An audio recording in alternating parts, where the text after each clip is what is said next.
Today we will be two facilitators for this webinar, my colleague François Antenne, GRET Scientific Director, and myself as coordinator of ALiSEA network at regional level and working for GRET as part of the ASSET project.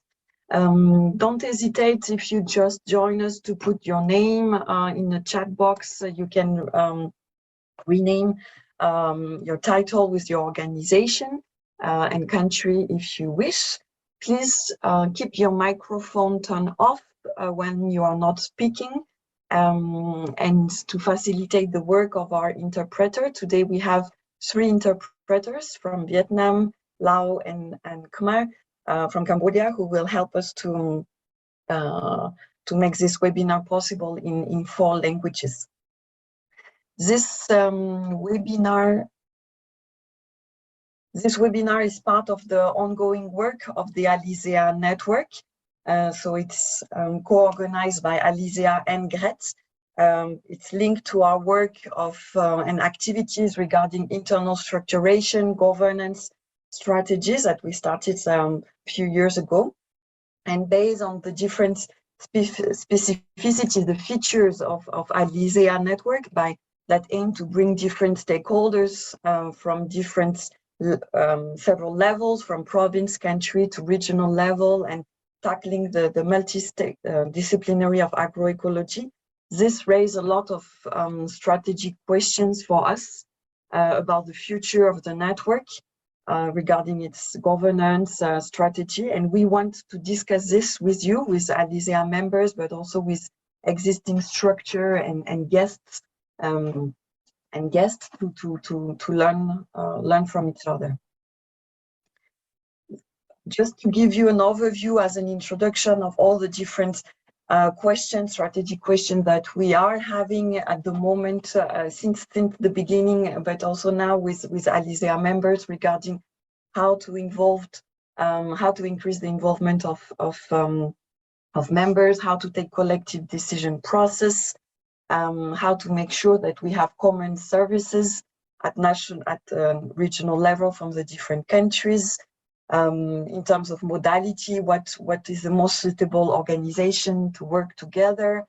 What are the legitimacy? Who is legitimate to represent and to speak in the name of the network? What should be the most configuration between formal network and informal network to do to work together? What are the different scenarios regarding the financial resources and also the partnership?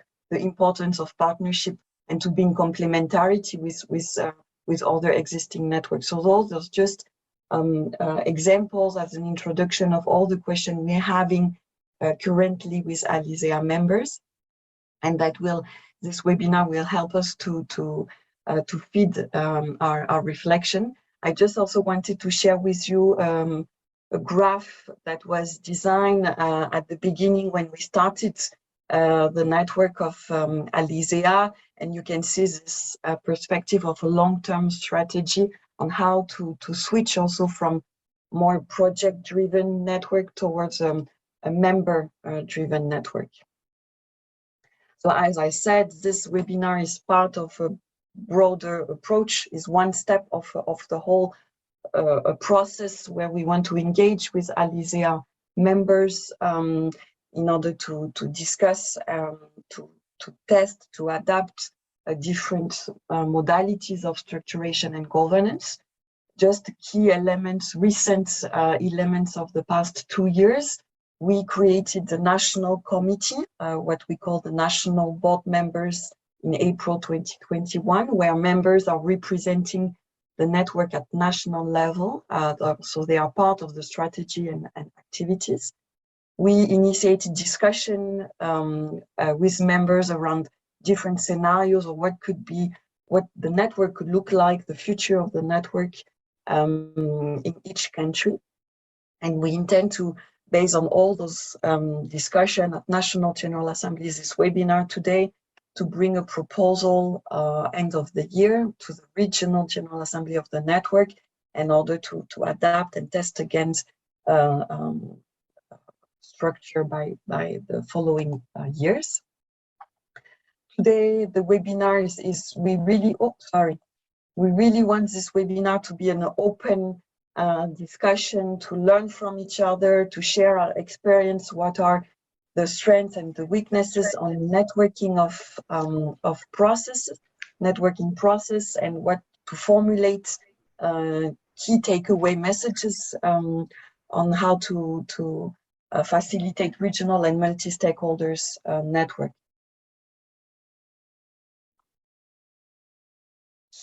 Today, the webinar will consist of a roundtable discussion. So between our three guest speakers, we are happy to welcome Ms. Chantalangsi from RDA, National NGO in Laos, Mr. Vitun Panyakul from GreenNet Cooperation in Thailand, and Jean-Christophe Castella from IRD based in France, but with a strong experience in Southeast Asia. So it will be a roundtable discussion with our three guest speakers, but also with you as participants, as we will have dedicated session for Q&A. We will address this afternoon in terms of formats. We are here together until 4:30, and within 3 hours, we want to discuss and focus on three thematic. The first part will be dedicated to the structuration and governance of networks. Second part will be on what are the successful factors to ensure strong and sustainable network. And finally, the third thematic will be what is the importance of partnership and alliance when we are talking about networking. So for each of those three sections, speakers will share their experience on those thematic, and then we will have, after the three speakers' experience, we will have 20 minutes Q&A sessions. So we will encourage you to ask your question or your comments either in the Q&A box or to turn on your camera and raise your hands to interact with our speakers. Following this introduction, I would like to invite Ms. Chantalangsi from RDA to introduce herself. Chantalangsi.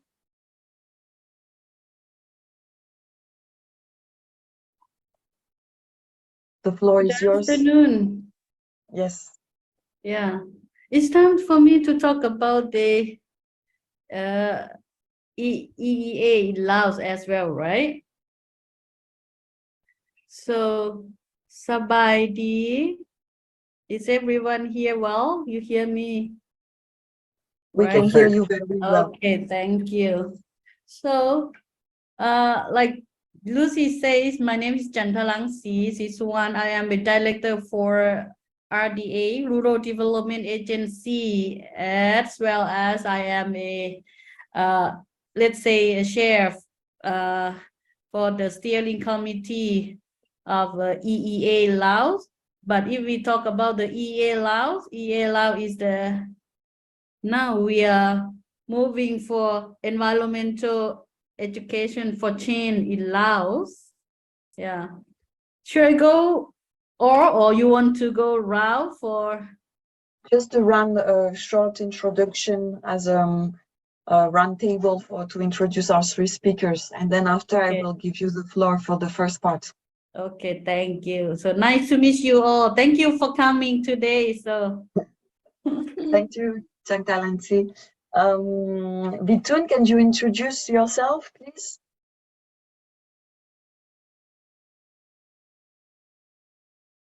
Vitun, do you hear me?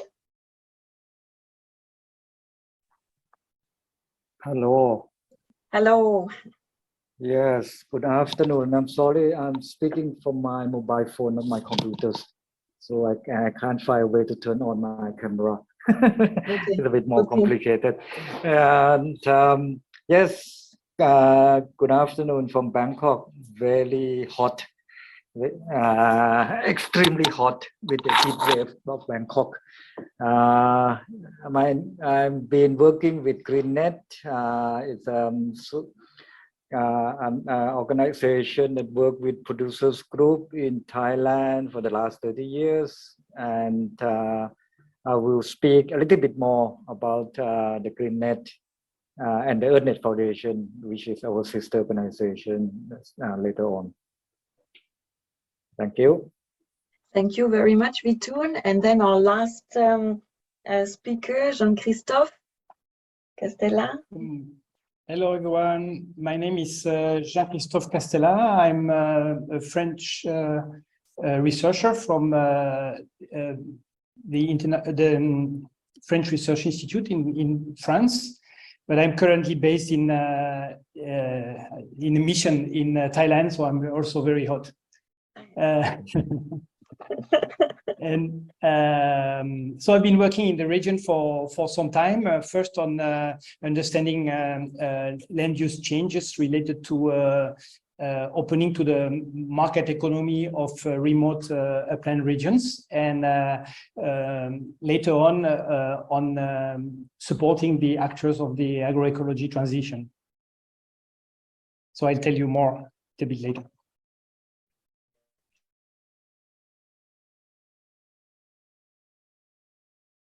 Thank you very much to the three of you. So we will start now with our first section of the agenda of our webinar regarding networking stakeholders and facilitating community of practice around common vision. So here the objective is to have a discussion around how to ensure collective decision process when we are talking about multi-stakeholders network, how to address the question of representativity, to represent who can represent the network, how to ensure participatory approach, how to make sure that all this collective work doesn't turn out of steam, and to value all this management of diversity and numbers. So we will tackle for the next hour this thematic around networking actors around common vision. I would like to invite Ms. Chantalansi first, as the first speaker, to share her experience. Chantalansi? Yes, sure. The floor is yours. Allow me to share a screen. I would like to talk a little bit on the. Did you see my screen? Not yet, right? Not yet. No, we don't. Okay. Share. It's coming. How about now? Yes. Okay. Yes, we see it. Okay. So I would like to speak a little bit on the EEA Lao, because when we give the introduction, we give introduction as the EEA Laos, the Environmental Education Alliance in Laos, but we are planning but not officially change to because from the beginning EEA Lao is really broad for us. We are now moving to the environmental education for change in Laos, saying like change the name to EECL, but of course EEA or EECL, it doesn't matter. But today I want to share with you a little bit on what is that. How can I move next? Like this? It is? Yes. Yes. So the EECL Alliance is, we are forming each other for 6 organizations. For now, as part of the, let's see, we have the same belief in the, to give the education on environment is to sustainable our environment in the region, in Laos especially. And in this network is not only we have variety of the organization called the local civil society. We have the academic as a university, and we have the social enterprise together, and we do have the, let's say, the government as our advisor for this alliance. what is this alliance for? Let's say our goal for the ALiSEA Alliance is we would like to see the environment in Laos is something about that we are doing to support the sustainable development goal as well. But that one is too big, right? But in Laos, just talk about the sustainable in Laos in terms of the environment. Most of the, when we talk about the education, it's really in the soft part, not really in terms of the technical, but of course, it's not the one that we are building innovative or what, but we are looking at the knowledge for the young people, the knowledge for the communities to understand deeply in the education in action. So in this network as well is a effective collaboration. We want to be as a model, as a group, as an alliance of the environment to go to the grassroots and to drive in the Lao society moving forward in action. So this one is to motivate an innovative individual and the organization leaders. This is what we want to make it happen. And also in engaging more population emerge in Laos is to understand their role and their responsibility in the environment and conservation in the nature as abroad in the country. So this is what we mean by what we are doing and what we aim to achieve in terms of what we are doing for the ALiSEA Laos. So this is to give you a kind of and for EEA or ALiSEA is we are really young in terms of the network, because today we are talking about how we're going to strengthen our network.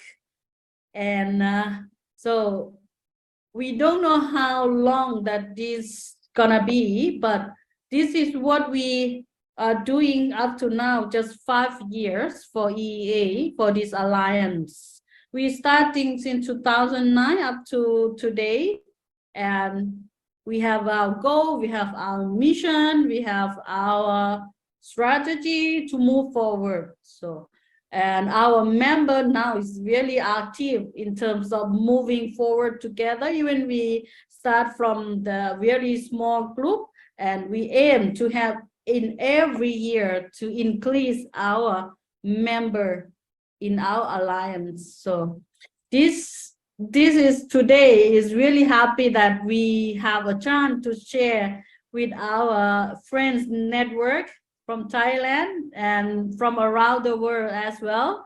So let's learn together. We are quite new, but we have a really big dream and big goal to move the Lao in related to the environmental education. So let me stop now for the EEA ECL. So, and then we will share more what, how, and we are working, or who exactly and why, I mean, how we going to, and who is taking lead or to drive this alliance to make it more sustainable. Let's learn together for that. So thank you, Lucy. Let me give you floor. Thank you, Chankalansi, for your first introduction on the goal and how you work within the EEA Alliance. I would like now to invite Mr. Vitu to share his experience as well as networking. Is my screen stopped, right? Yes. Okay, thank you. Yes.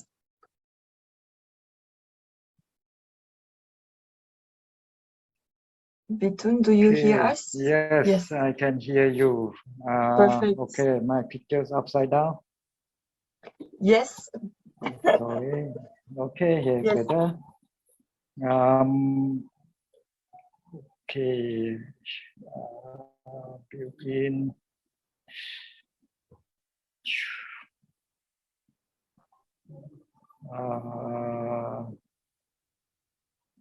Okay, you see the slide coming? Yes, we can see your slide. Your slide. Yes. Okay, 1 second. Okay, basically our network called GreenNet. There's a short motto called Live Fair, Live Organic, because we are working basically on two principles, which is organic farming and fair trade.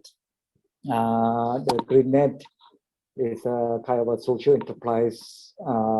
We started working since 1993, so it's over 30 years now. And currently we have two organizations within this GreenNet. One is the cooperative under the name of GreenNet Cooperative, established in 1994.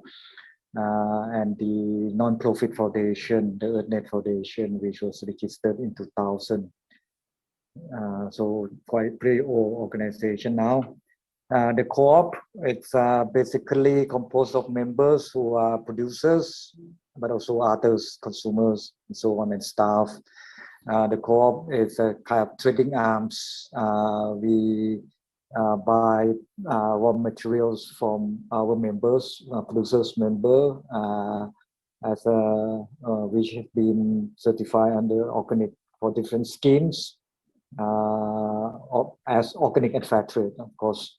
And we work in quite a number of provinces. And okay, this figures is a bit not correct, but it come down from 1,000, less than 1,000 now, but most of our members still are organic producers, and here are some of our products.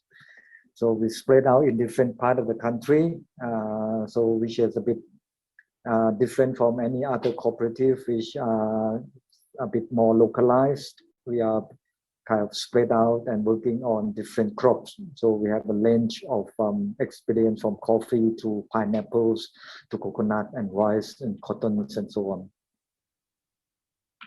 Okay, here's the update figures for last year. 36 employees. We have a lot of workers who do packing of the products. We have now active only 237 families in the systems. The others are kind of not very active or no longer certified organic. And we produce more than 40 different type of products, and only 8 products are export.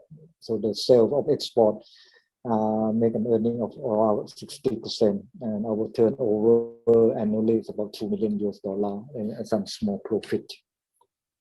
So the foundation is a bit more working with a range of producers, including in South Asia and South Asia regions, and we basically a technical organization providing support for mainly on producers, but also sometimes for business companies and government agencies on organic agriculture and fair trade. So these are the range of country we have been working on. So as far as Bhutan, we used to work, and Taiwan to the east, and to the south is Indonesia, and on different projects, mostly for the international development agency like UN agency, but sometimes also with international NGOs and even companies. So this is basic setup for our network.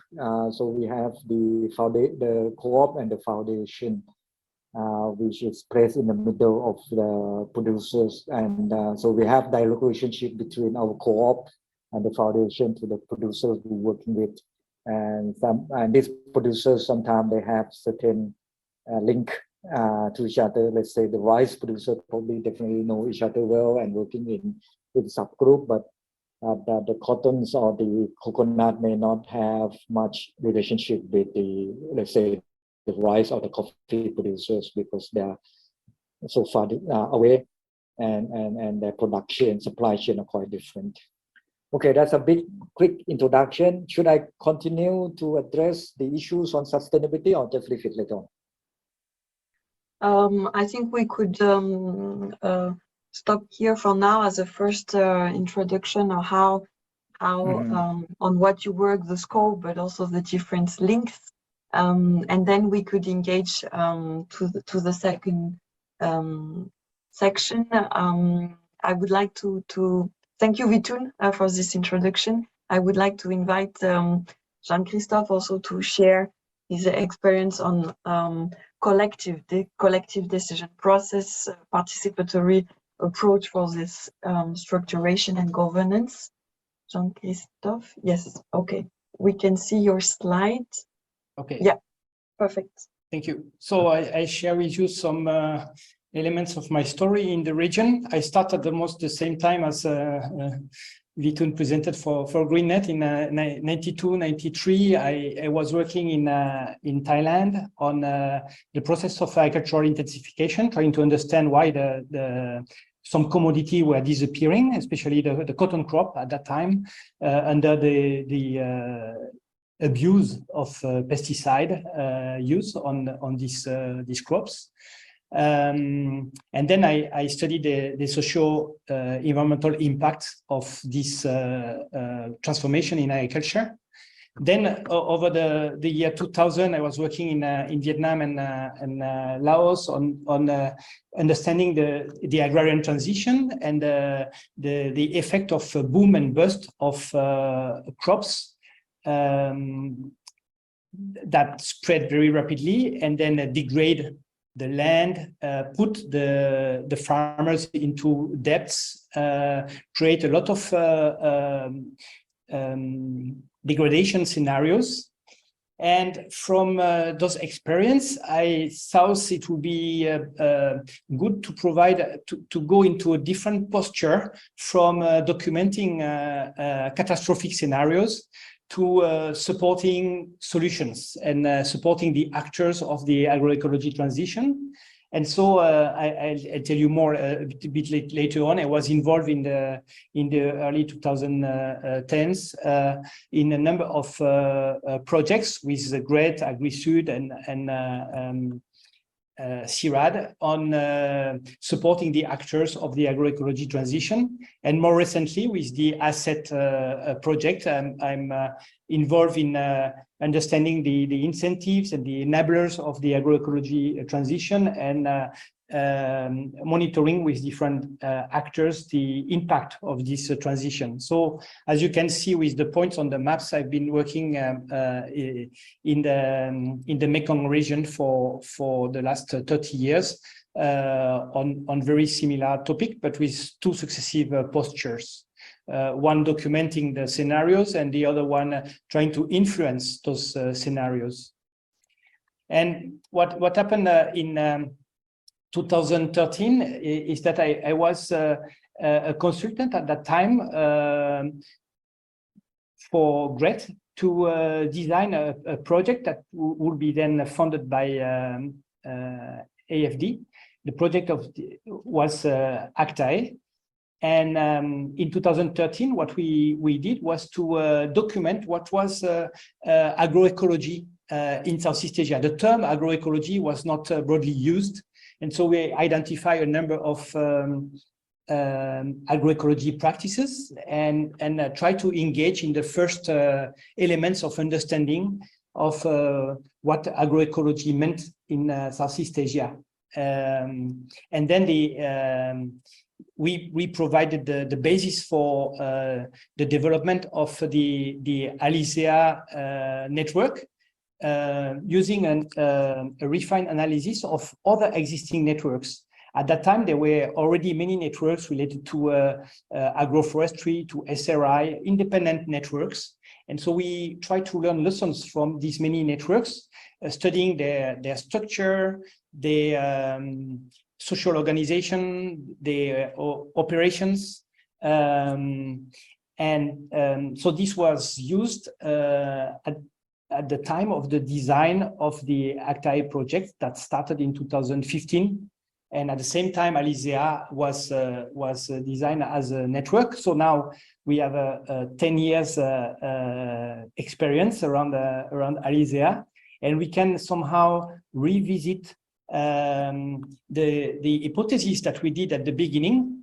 In your presentation, you see you presented this graph with the successive stages in the evolution of the network that we designed in 2000 based on data in 2013, with the idea that there was a period of emergence and then a period of getting into full speed for the network, and then a maturity period. And so that would be nice to see over the recent years what has changed within the network, and then what we consider as the impact of the network, then to use this as a basis to somehow reinvent ourselves and go to the next period of maturation, I guess. Thank you. Thank you very much to the three of you. So now we are open for, we will have 15-20 minutes Q&A discussion with participants, but also with our speakers regarding this first section of networking. Maybe first, so for participants, please feel free either to ask your question in the chat box or to raise your hands. You can then turn on your camera to ask a question directly to our guests. I'm looking at the chat, or if I see people raising their hands. Where is the chat? Not yet. Maybe a first question to our speakers regarding the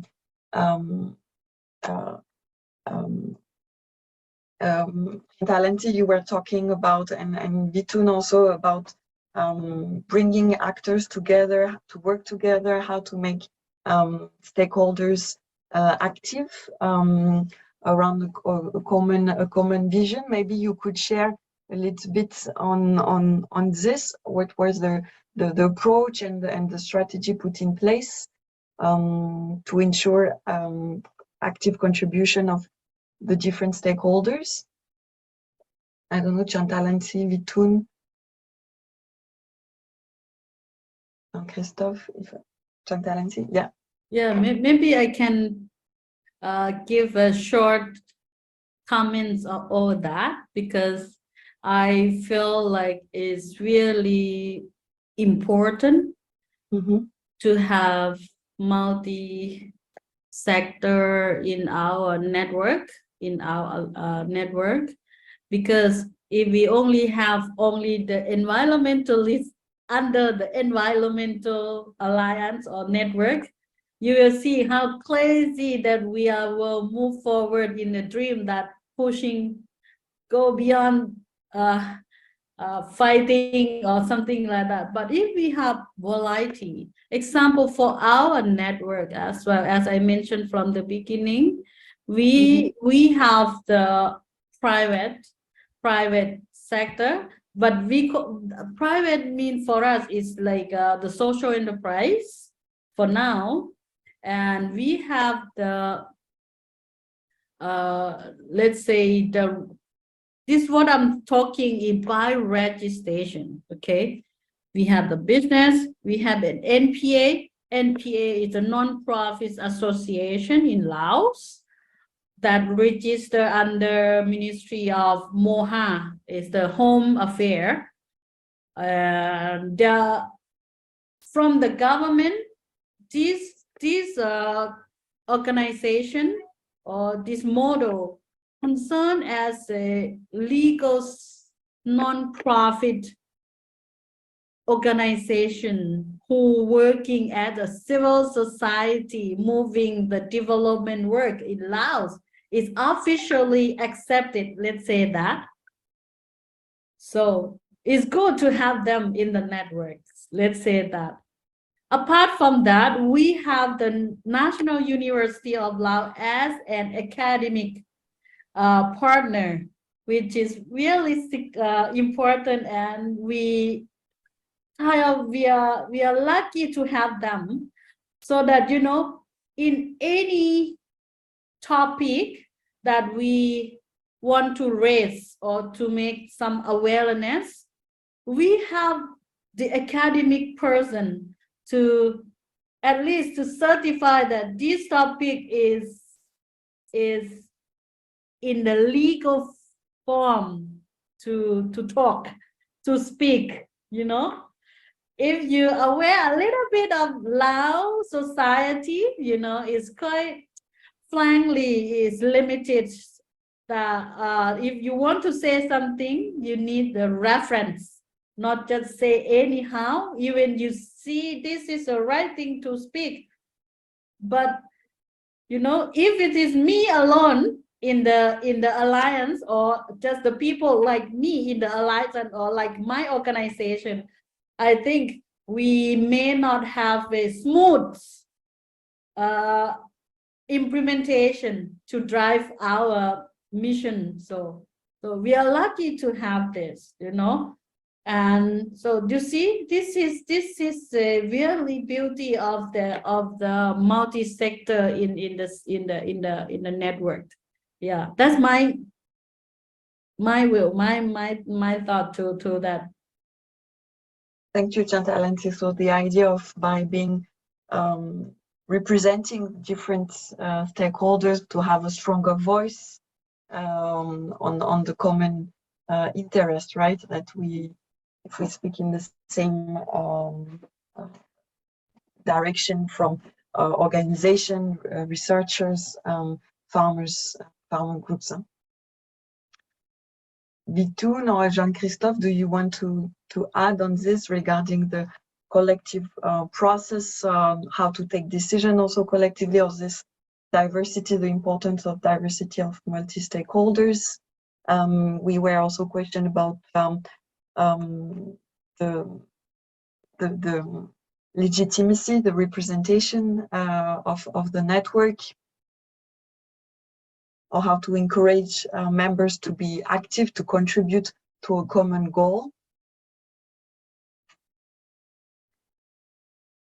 Bitoun or Jean-Christophe, do you want to add something? I'm also looking at the chat, and if participants have questions, please feel free to ask questions in the chat or to raise your hand. Maybe if I may,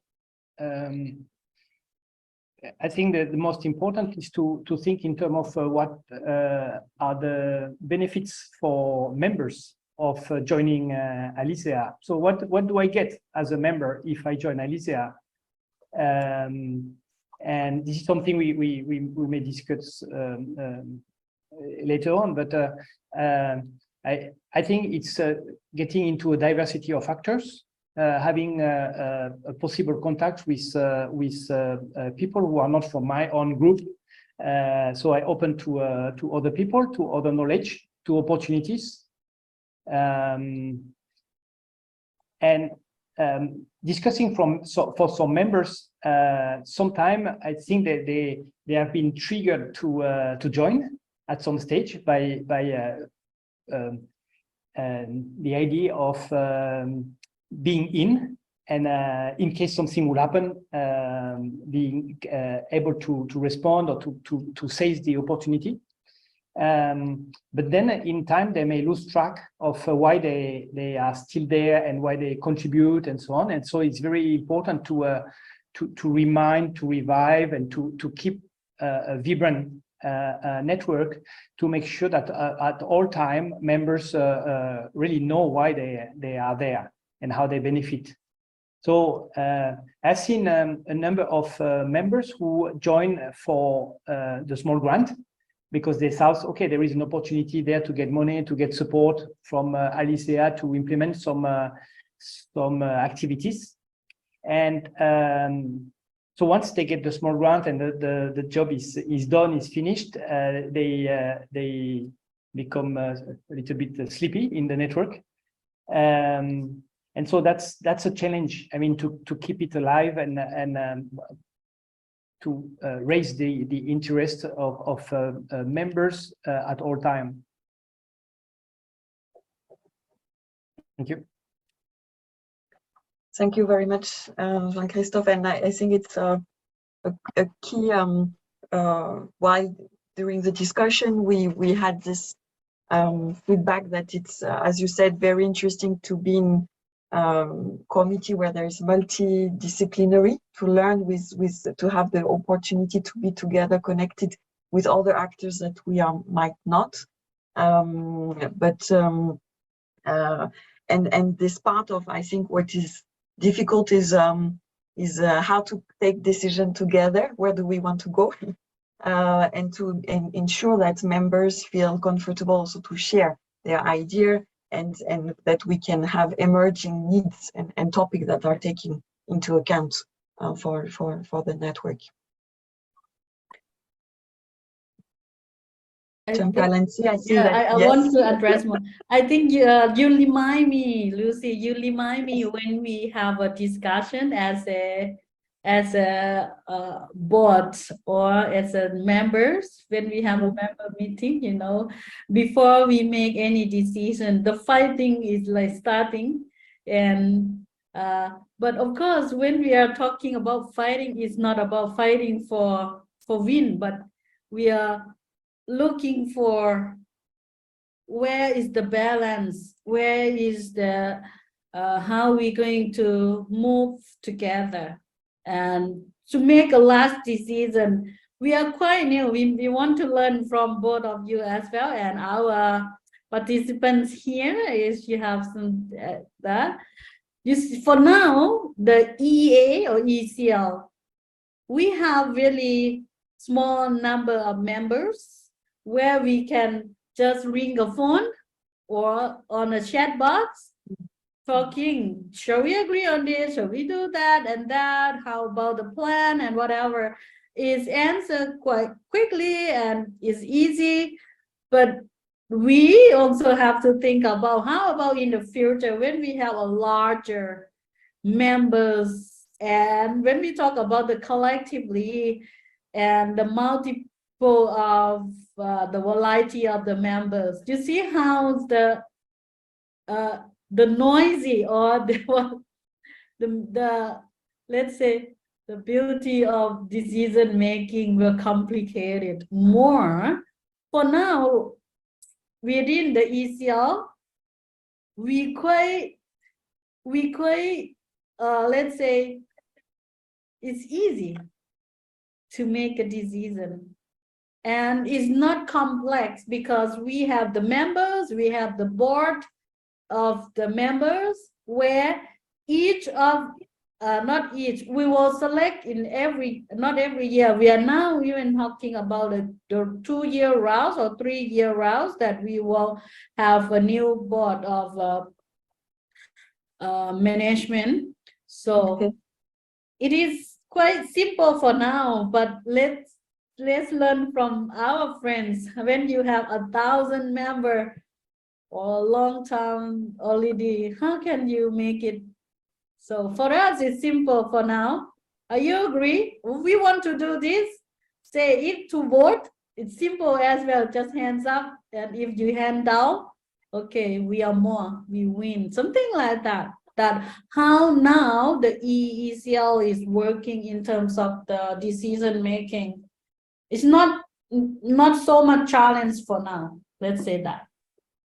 Yeah.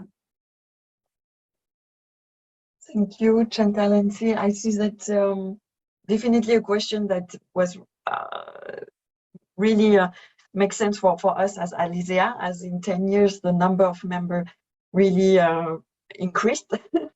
And now before we had one national secretariat in each country. And now we switched to national committee where we have 5 to 5 organizations per country. So in total is 12 to 14 organizations that have to discuss together also at country level and regional level to take decision for the future. Yeah, that's definitely a key question for us. I see that Francois, you want to jump in. Yes, thank you, thank you, Chantal and Sia, for the last question you are raising. It's a question as well about the size and how to communicate between a huge and larger network. And my question was, as you said, as a small group, or small, let's say small group, it's possible just to take the phone and to discuss like that. It's easier to gather people and to organize meeting. And my question, when you have a huge group, and Vitun maybe can tell us, when you are involved at such a size and scale, how do you proceed for my question was also for other members of ALiSEA in terms of exchanging through a social network, and if you have to invest, maybe volunteers, just for as a communication officers, for internal. I'm not talking about external communication, because all of you have your own website and so on, but internally, which channel may you use and may you develop that could be adapted of the size of people and maybe of the needs for decisions or to tackle specific decisions. So in fact, I'm talking about myself. Yeah, okay. My thinking is that normally you do not have very often decision to be taken by the members. Not every week, not every month. I mean, it's probably a setup which has been the most difficult part. But I think the details of how you work, I mean, how part of the network would work, I mean, that can be kind of brainstorm, and because of the technology is now available, I think it's just a click of email or Google form or whatever, which you can already get information. I mean, the more important question is whether you get the response. I mean, you send out the email to all the members, I don't know, 1,000, 2,000, 1,000 members, a few hundred members, how many actually respond to your email? I think, of course, it's when you get a larger this kind of network like ALiSEA, it's probably only a few, I would say, respond, and that probably we have to understand, because the nature of the issues that you ask for comments and things like that may be what you call specific to certain groups. You know, I mean, the larger group, there are larger number of people may not be relevant for them, and therefore they don't feel obliged to actually take a response. So I mean, I guess in a way that, so in other words, what I'm trying to say is that the decision is not really a critical decision for the organization. It's just a more how to do, which is more practical questions, you know, and that you can afford to just get a quick feelings of people who be interested. But then, because when you have a large number of people, then the interest become widespread, and so when you have specific questions, then only people who have relevant to them would probably respond.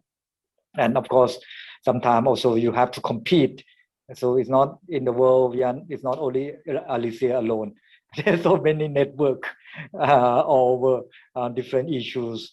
In fact, almost every day I got an email from some kind of one or the other network, and definitely I must confess that I often do not read them as such, because it's just not possible to read all of them, but only kind of really quickly go through and see whether there's any relevant things. And sometimes of course I miss even the relevant things, because time is a bit too short.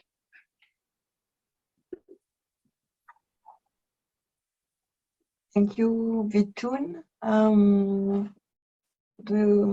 I see that Pierre also has a question or a comment. Yes, regarding good afternoon. this. Now, just to react quickly to what Vitun and I think also Jean-Christophe mentioned, I mean, in terms of reactivity from the members. So I think this is highly related to what they can get out of, I mean, what are the incentives for the members to participate? So this is a question. I mean, what is for the members of ALiSEA when they join? I mean, what are the reasons? But also, I had another comment. You mentioned, Lucy, that so ALiSEA went through a lot of transformation by broadening the board of members at country level. I mean, now it's not just a secretariat, it's a board of members, more people are involved and everything. So this transformation in the organization, how did it translate into different services to the members? And what has this organizational transformation somehow led to? Over to you. Thank you, Pierre. We had, in fact, the organization of this committee, each member has a specific hat, if I can say like that, with a specific role of facilitating. So we had, for example, on communication or on knowledge management. So the idea is that each person that is part of this committee is in charge of a specific facilitation of a thematic, and that aim to engage with the members on this specific thematic. So the committee has kind of two roles.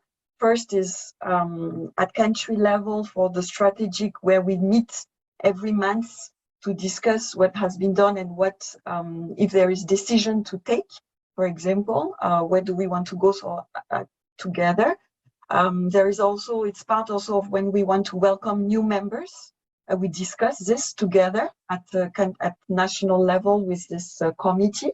We get new applicants, and so we discuss together what should we do. So there is this first level or more strategic decision, and then after each of them has a specific thematic that they are in charge to facilitate and to engage directly with the members. So like kind of working group to engage more with the members. That's how it's changed. And then I would add a third element, is that we have identified common services or common interests between the countries. And so we organized also regional working sessions where the focal point of those different thematics meet together at regional level to exchange experience.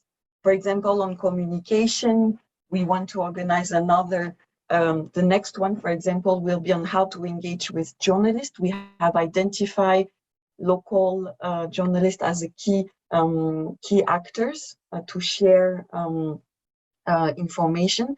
And so we will meet together at regional level to share our experience, how does it work, and to be able to work, to learn from each other. I see that we have two more questions from Robert Steele, and then from Robert, please. Okay, thank you, Lucy. Chantalangsi prompted me to raise my hand. Okay. So I'm the team leader for GIZ Profab project here in Laos, which basically is working to build this network of civil society, private sector, academic, and also government to work together towards basically developing environmental education and rolling it out to the provinces to build capacity, raise awareness, and just basically try to mainstream environmental education in the Lao education system. Primarily, we work in the non-formal, but also formal level as well.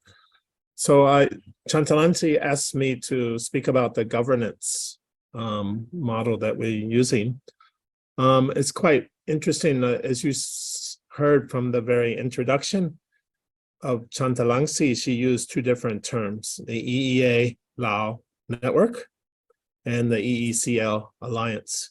And this has a lot to do with the governance conundrum, I'll call it conundrum, which is kind of like there's this push and pull dichotomy happening, I think, in Laos.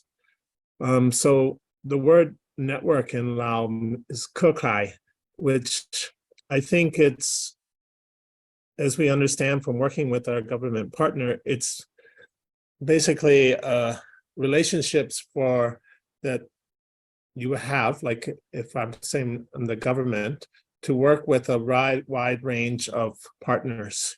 And then you pull them together and you basically report back to each other about what you're doing so that there is alignment with the basic shared vision, or in our case, for the government, the national strategy on environment and climate change education, right? So it's to serve that purpose. And so that's the network. And it's really has a, I would say, a top-down controller in the sense of Lao, right? Working with the government.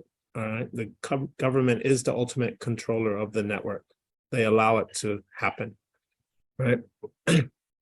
So we're happy to work with the government like that, but within the civil society, academia, and private, or the social enterprise sector, and for GIZ, we're looking for something more. We're looking for more of a collaboration to help develop each other, right? Professionally, capacity-wise. That means that the overall body of environmental education, at least in the non-state actors, that we're really investing in each other, in the overall body of work. So as a practice in governance, we have a shared leadership model, or you can call it distributed leadership model. So as you had mentioned, and as Chantalangsi had mentioned, we have a board, we have a secretariat, and we have working groups. But essentially, right now, because we're small, maybe this will change as we evolve, but every decision is pretty much consensus of all the 6 members, right?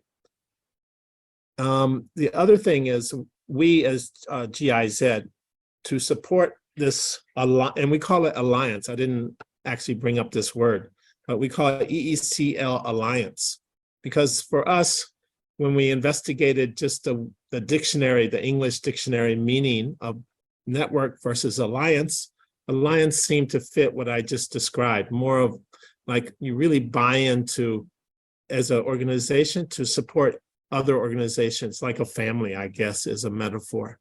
And we saw that as a slight difference with this network, as I described, especially for maybe Lao, right?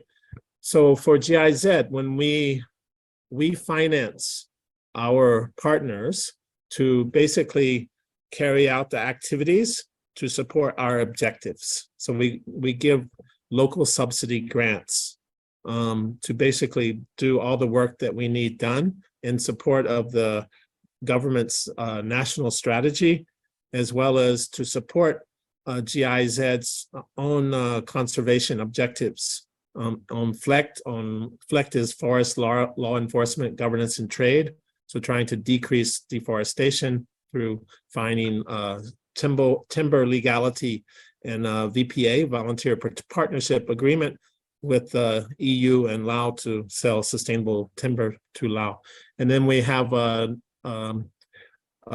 national park that is our main project, Him Nam No, which we've helped the Lao government now to submit a dossier for recognition as Laos' first national World Heritage Park, right? And that's our main working area.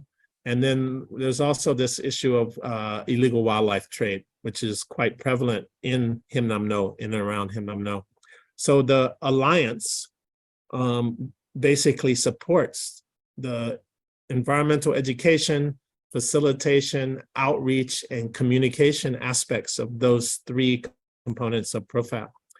but to, again, support this alliance feeling and this real sense of shared value and shared vision, when we give a local subsidy contract to one organization in the alliance, we have an unwritten, it's not like written down, but it's essentially that whatever organization gets the grant, they have to involve the other organizations at some level. Either bringing their staff in to help facilitate, to run training, to run outreach, to do co-creation of materials and so forth. So this is, I guess, what Chantalangsi want me to explain about the governance and this shared leadership or distributed leadership and really consensus governance model that we're trying to implement as we are small. It probably would have to change as we did grow in the future, but right now it's tried to establish I guess, a culture, and that's really important because before this alliance, we're working with all these CSOs and social enterprises, and they know each other, of course, but they're also, in a sense, competitors for baskets of money, right? And we don't want to perpetuate this competition, and sometimes they have to, like, they maybe, I don't want to use the word steal, can borrow staff from each other, but sometimes that causes issues because there's not enough human capacity among the whole country, I would say, in environmental education, which again, we're trying to change with a professional internship program that we will pay interns to go and place them in each of the organizations in our alliance. So that at the end, hopefully we will create a cadre or a pool of trained professional young people who want to work in this field, and will have relationship with all of these organizations. So I'll stop there.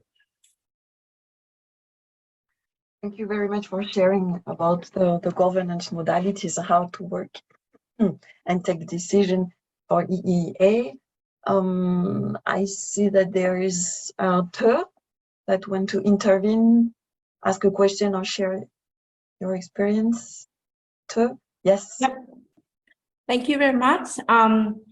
Very happy to see all of you here. And I just want to raise opinions, actually comment as well, in our coalition in the future. Actually, we are doing really good in terms of supporting the production side. However, I'm learning that agroecology is a pathway contributing to the food system transition into more sustainable. So for applying the food system approach, we need to address the levels and also the constraints, the middle stage and the end consumption as well. So I'm thinking about in the future, probably we need more members from private sector, especially the ones who are involving in producing food, processing foods. For example, in urban area now, we are focusing on a sustainable urban food system where the catering company can play a crucial role, and also in terms of providing the good foods for consumers. We have retailers, etc. So I'm thinking about like how to get our activities in ALiSEA can be more, somehow engage into the food system transition, so that we can step up, not only focusing on research and development in production, but also engage and acknowledge the contribution of other stakeholders along the amongst the food system network. So for that point of view, I'm suggesting that probably we can clarify some initiatives or some lesson learned sharing. for supplying side and for consumption side. So that, for example, for Hanoi or other big city, we can have an initiative or awareness, raising awareness among stakeholders for rural, for urban food system. Compared to the supplying side, we can have a good practices and good initiatives in production and in bringing the good food to the market. Thank you very much. Hand to you. Thank you. Thank you too for highlighting this. I think it's part also of the evolution that we have seen through ALiSEA, this interest for the whole system, not only the production but also the food, and this still interest to be more inclusive. We are talking now, we say that we are 160 organizations, but there's a lot of diversity and some members are less representative than others. Thank you too for your feedback. I see that we have also Sovan and then another question after. So Sovan, please go ahead. You are muted. We cannot hear you, Sovan. No, you are still muted. Okay. Okay. You are still muted. Okay.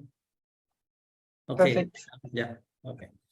So I go back a little bit for back to the speaker who said at the beginning that some Christoph mentioned about the network should provide the profit to the member. Think about the profit.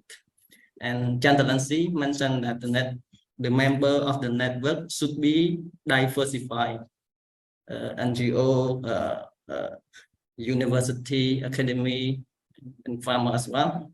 So my question is that how the network manage or implement activity to reach the need of the member? Like you mentioned, we have diversified member and we also have diversified need as well.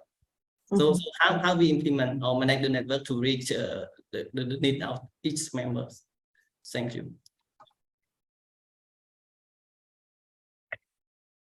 Thank you, Sovan. I think you mean for all the network, it's a question for the different speakers, right? Or also for ALiSEA, from Vitun and Chantalansi? Yeah. My question is to all speakers who manage the networks. Okay. Who want to reply? You mentioned me, I will start. So like, you know, to make everybody happy is the goal, right?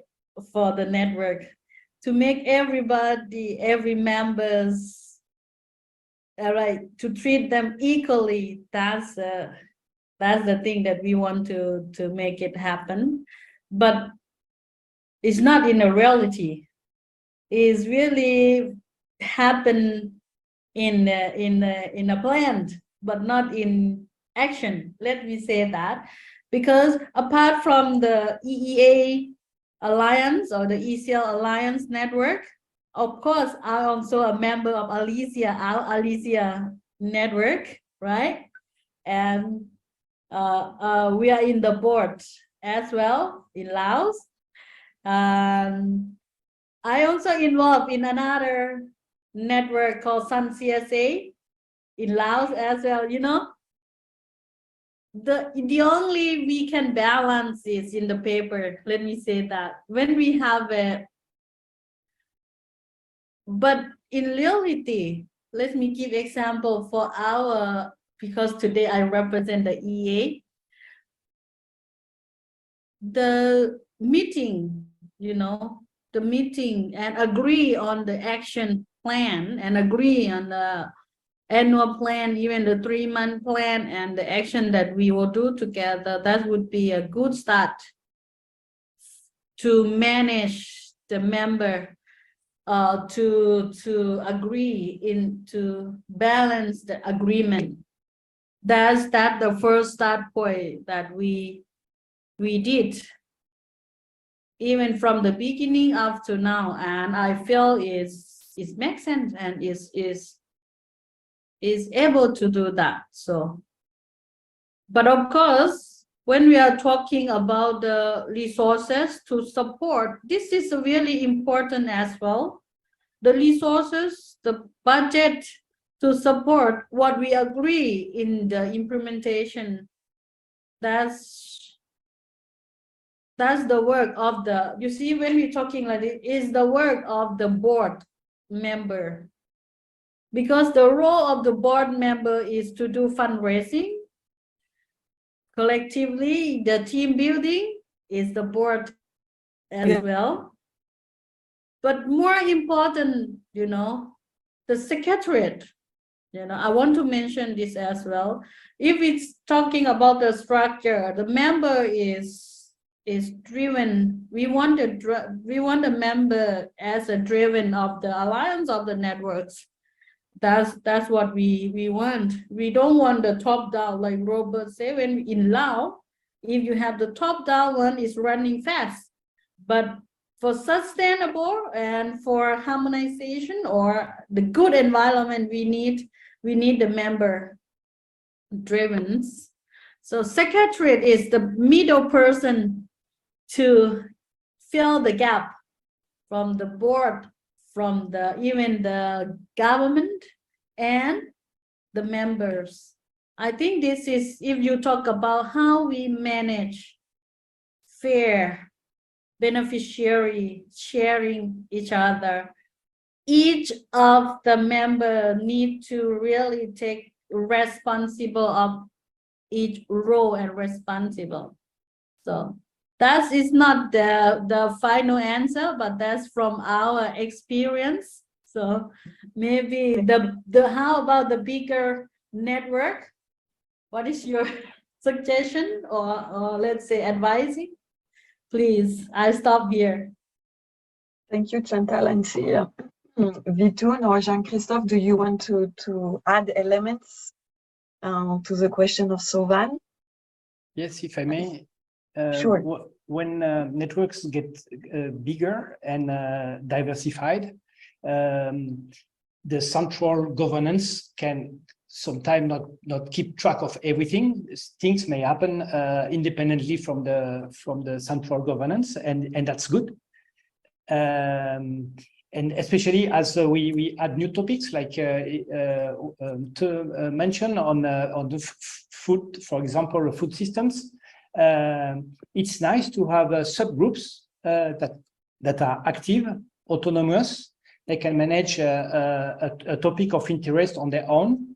Like, for example, if there will be a group working on seed exchange, and they will be active on that topic, and few members will be interested, and they have the green light from the governance. That's nice if they can manage on their own. So I will see a network getting bigger as a federation, somehow an association of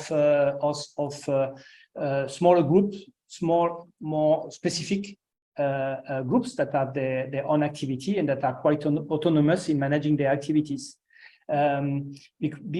Because the experience show that when we are more than a football or a rugby team, like 11 to 15, it's getting a little bit difficult to see the other players and to get a sense of what the others are doing on the playground.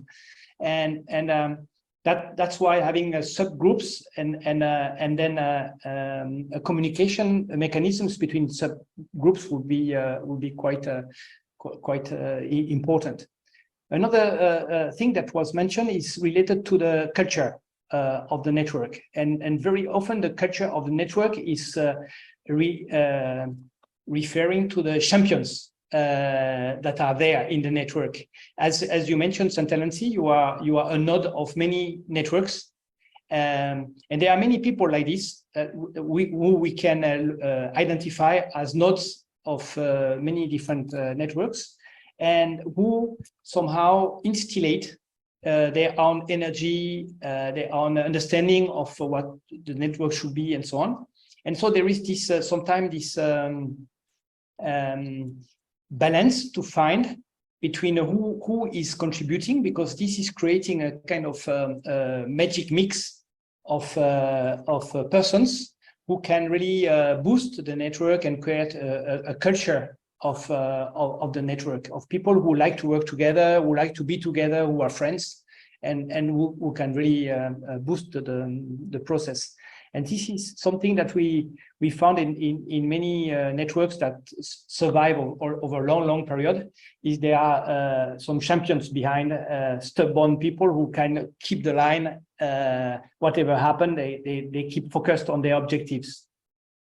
Thank you. Thank you very much, Jean-Christophe, for this very inspiring element of food for thought. Vitun, do you want to add also? Or yes. Okay, please go ahead. Well, I hope you're not referring to Great as a stubborn line pusher in this network. But though I do agree, there is I call the driver.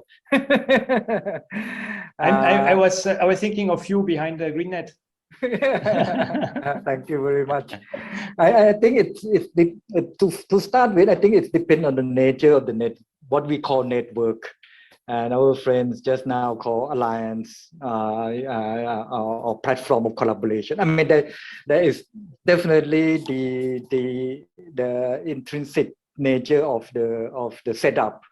You know, if in the gentleman was talking about, I think it's I'm not sure. I mean, I might misunderstood, but I mean, it can be kind of a collaboration network, working together just for specific projects or activities, and you set up one thing and you work on it.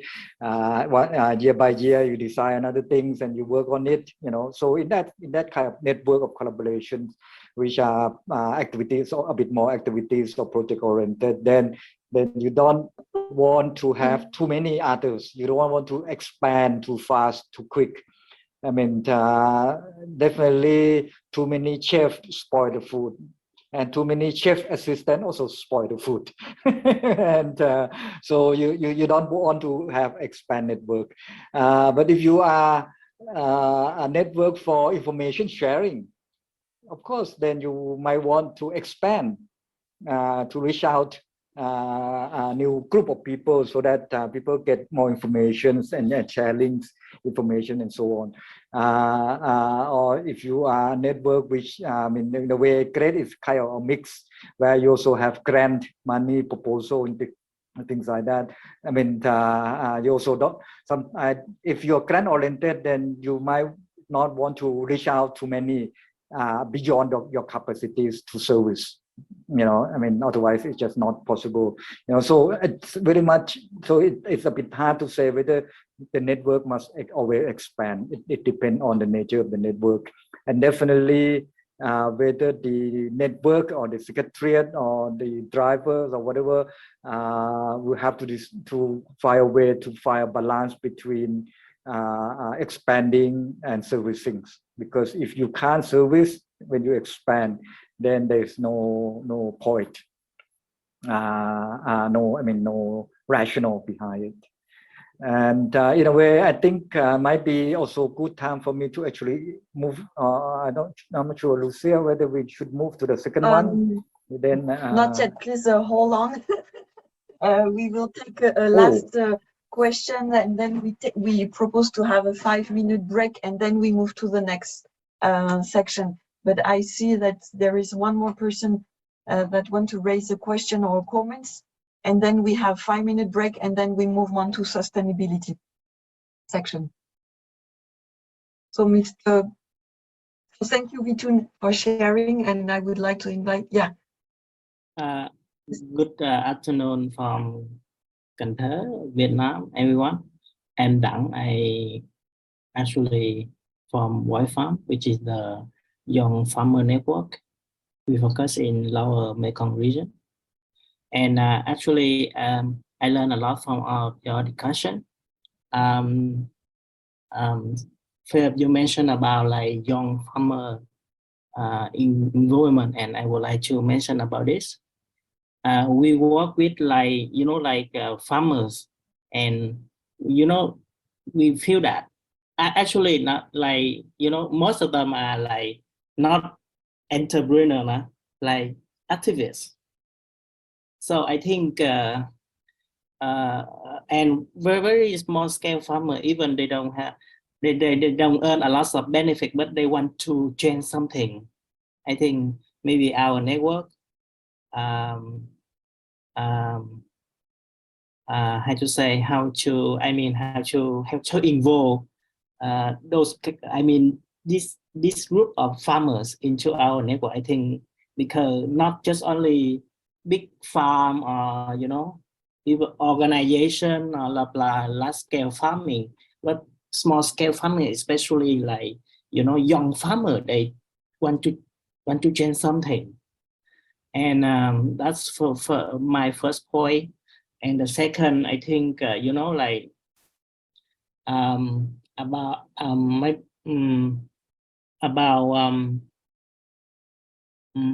to say, gender approach.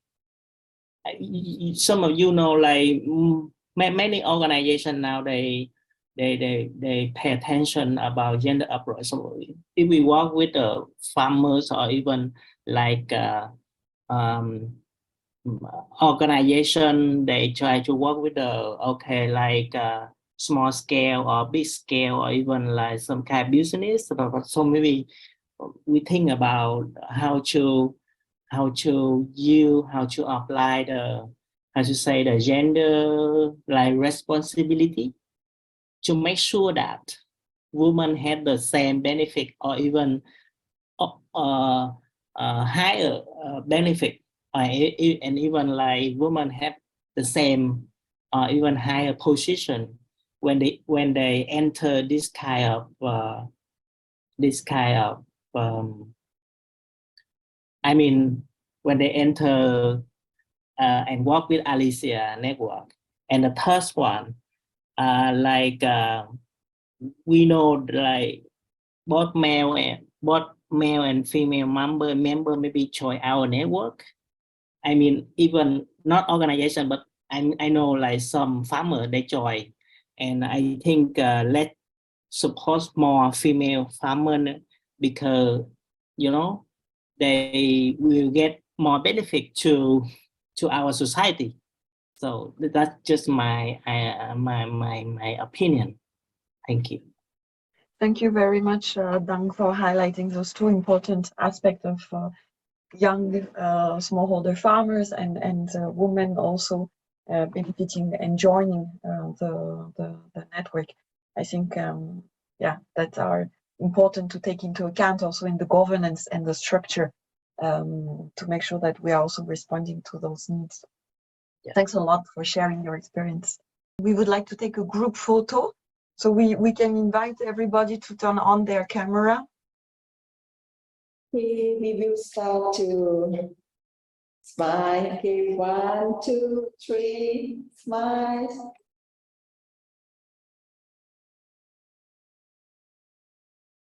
Okay, thank you, everybody.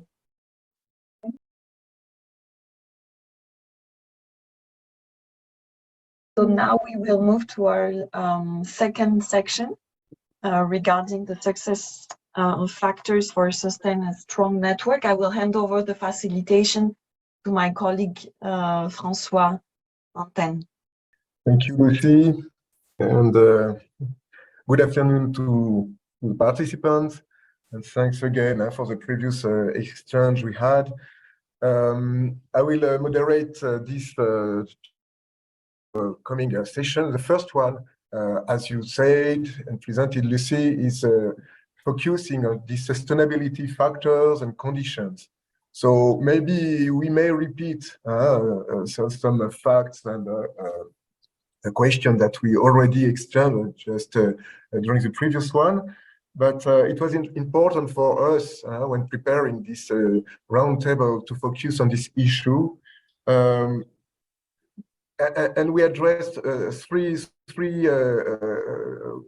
wide questions. The one is concerning the structure itself of the networking, and what we could hear just a few minutes ago, that one challenge is also to find a good balance of the good scales of the networking, starting from local or national level and enlarging to the regional level, and how to cope, and how to find a good balance and the sustainability. And even the question should be, does the sustainability will depend on the scaling up, of course, and on the regional linkage as well. And does it mean that the strong actors like that is a chance of giving a sustainability ways for national actors, for instance? And the second one, as it was repeated again, is through this evolution of the networking, let's say the maturity of the network is also depending on the economical maturity, by, for instance, through the business model, combining a strong member subscription. Also, what about the services that the network will offer to its members?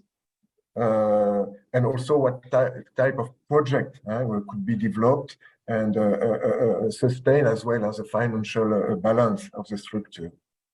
And the last question is also a question that ALiSEA carrier members, board members should ask ourselves about the specificity of being supported by an international actors like GREAT, but international also aid donors like GIZ, as we discussed previously.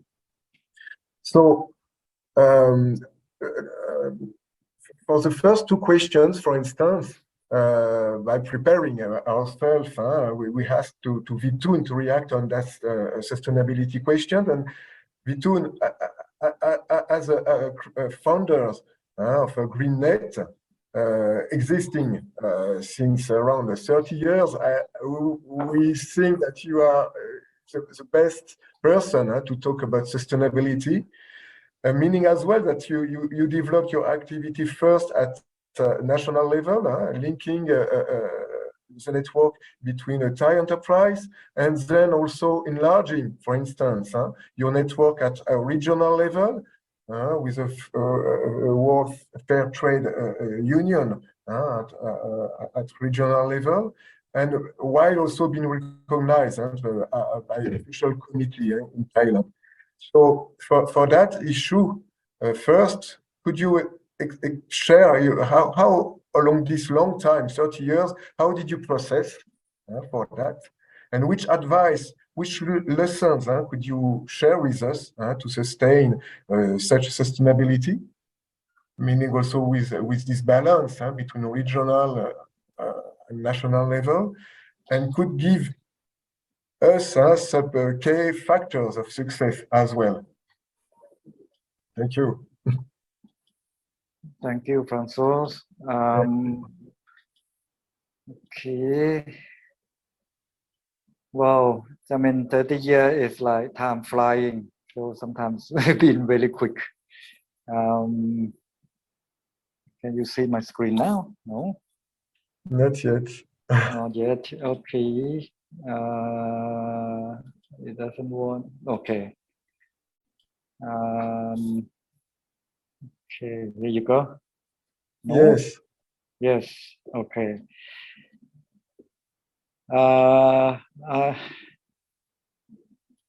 Okay, that's as I explained earlier, we are well, GreenNet formally is a national, you can say a national network, because we work with different organizations, but it's more as you say, the business model where we work under a strong, a centralized system where our GreenNet Co-op and the EarnNet Foundation are the two driver of this network with producers in different part of the country producing different things. And of course, we also have informal network with different organizations, of course, in Thailand and in the Asia regions on different topics.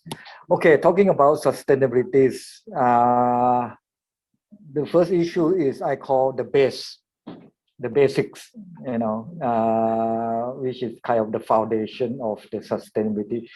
In a way, of course, it's basically the network doesn't exist just because just a couple people, a couple organizations want to get together. There always must be, I call the drivers, which are the core member of the network, which basically run the network, set up and manage it. It can also include some organization or some network has it also own secretary, which is not kind of staff of the core organization, but the staff of the network itself. But still, those staff of the network still have to be what you call managed, guided by the driver organization. So the viabilities and the activeness of the driver of the core is important to start with. If you don't have these initiators, then nothing, you don't have a network. And the driver can change. In our situation at the beginning, when the co-op, which is more or less the commercial arm, was still weak, the EarthNet Foundation was the main driver of our network. We set agenda on how we expand, what type of issue we take, what focus we want. But when our co-op start to gain the momentum, expand the business, start to make a bit of expand the sales, and therefore generate income, good income and surplus, then the co-op start to slowly take over. And now I think I would say the co-op now is the main driver of our organization, of our network. So in this experience, it shows that driver may not be the same organization. It can change and depend on the circumstance and situation of the driver, of the members in the organizations. And I hope, or not hope, but it's also theoretically possible. Some years later on, if we still continue to survive, 30 years time, maybe one of the producer organization may become a driver and then in our network also can be. I mean, theoretically, even though practically a bit more difficult because they might be focused only on certain areas and certain crops. The second part of the base of the foundation is, of course, the variety of members. I mean, and the activeness. Quite often, I mean, most of the network always have members who are very small, and sometimes and some years they may not survive. I mean, I don't know, ALiSEA, whether what is your last update of your membership? Some of your members might have already dead. I mean, no longer exist. Or maybe become inactive because there's no activities anymore. I guess most of them are NGOs, or sometimes NGOs don't have even fundings, so they become inactive, which means that the viability and activeness is already close to zero. And therefore, I mean, in the way you might show, I mean, it might be still the name in the network, but the membership is still getting not very weak. So when whatever you try to do at the network level would then be not get good response from the members. So that's what I call the basics. The second issues is I call the value creations. I mean, people get together, or organizations get together, there must be something good. I mean, you're not just getting together just for fun. I mean, that's more friendships things. Go out and eat and enjoy life. I mean, that's the value creation in a way, because you don't enjoy when you go out eating alone. You enjoy when you got companions that having the same kind of attitudes as opposed or tastes or like that you enjoy when you're going out together. So in the network, I mean, there is certain value creation that you need to have, and the stronger the value, the stronger the member will stick together and work together.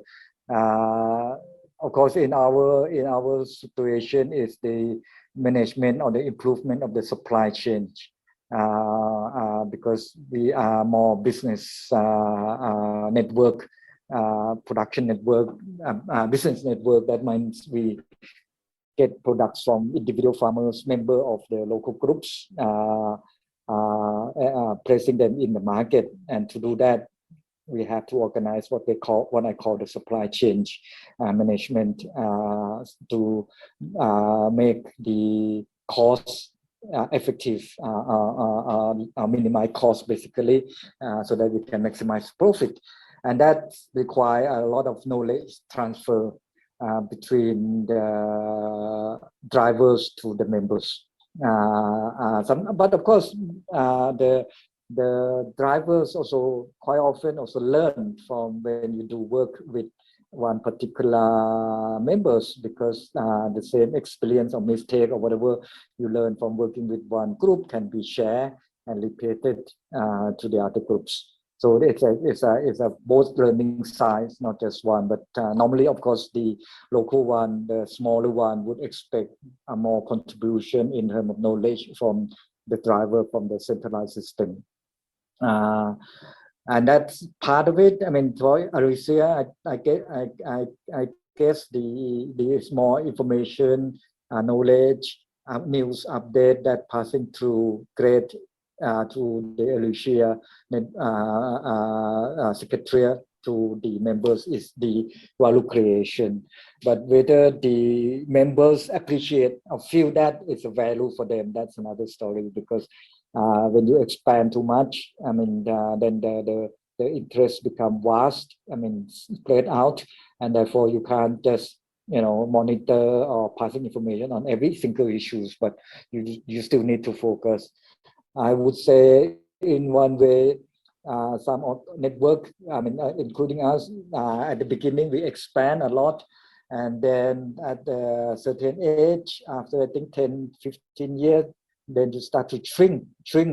You get the smaller, you start to kick out members who are no longer active or no longer share the same interest or value, and only concentrated among those who are actually committed to your core value or active to participate in the work.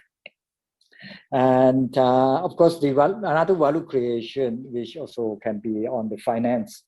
I mean, for us, it's a finance of the sale. I think ALiSEA is a finance to project, to grant projects, to work opportunities, project opportunities, that type of things. That I also consider as a finance, because most of the members, they are so small, they can't reach out to financial resources that in all cases are limited factors. And therefore, joining a network like ALiSEA would help them to get additional finance or opportunity to get finance.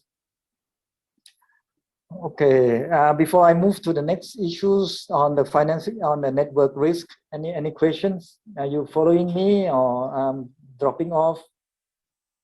Very clear. Very clear. Okay. Maybe merged. Can I ask a question? Sure. Yeah, but you mentioned about financing from sales. This is more the model of the cooperative, or is it also the model of the foundation? Because from what I understand, the foundation would work on a project base and would be the instrument to develop projects and to get funding from donors. While the cooperative, I understand, is working more on generating income from selling goods, products produced by members. Right? How does it work? Is it two different financing mechanisms? Yes, good questions. Well, correct, the sale mostly are coming from the co-op, but our foundation also sometimes sell. We sell books, for instance, and in the last, I would say, 15 years, we sell services. So our consultancy, I mean, when we work internationally, even inside Thailand, we work as a consultant, and mostly that done through the EarthNet Foundation.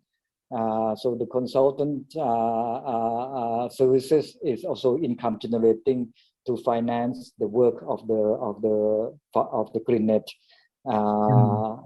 And some of the projects can also be linked. Sometimes, like at the moment, I work with the ITC Thailand, which is a EU funding project, and the work is actually to support farmers who need to readjust themselves because of the EU organic regulation has changed. There's a huge requirement, change of the requirement. Normally, I would have to work also with my own GreenNet producers, but this time I get the project from the ITC to finance to do the work which I'm supposed to do on my own GreenNet network.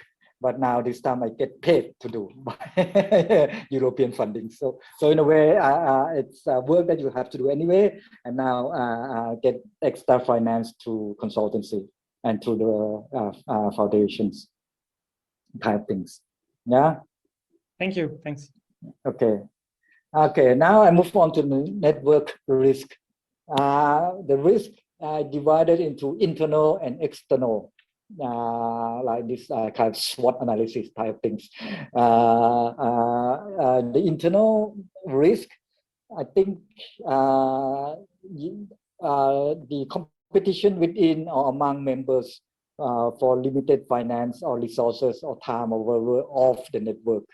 Of course, they always, because of limitation, they always winner and losers. Well, loser is not that bad, you don't get anything, but still, if a loser always keep losing, then they get a bit upset, and you have to find a way to encourage them to stay on, you know, type things. But they're always limited resources, finance and others, or even knowledge. I mean, you can't, I mean, the different members may require different knowledge, but you can't just keep on, I mean, searching and producing appropriate knowledge to satisfy everyone all the times. You know, so therefore you have to select, and of course those who are not selected, then they get a bit upset. They start to question, am I secondary or tertiary wife or what? So I don't get good attention, type things. So that's what I call the internal. The other, of course, linked to it is what I call the fair distribution of benefits. Of course, if the network generates benefits, resources, or whatever finance, and that have to be far away if you to distribute to different members.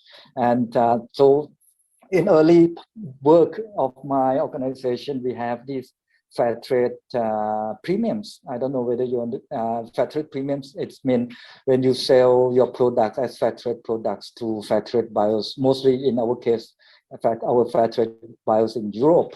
In France would be, I don't remember that name anymore, but anyway, there's a French fair trade organization, the very old one. And then we get extra premiums. Normally in the past, we distribute premium to the group. Let's say the rice producer, they get the premium from the sale of their rice, and the coconut get the premium from the sale of their coconut.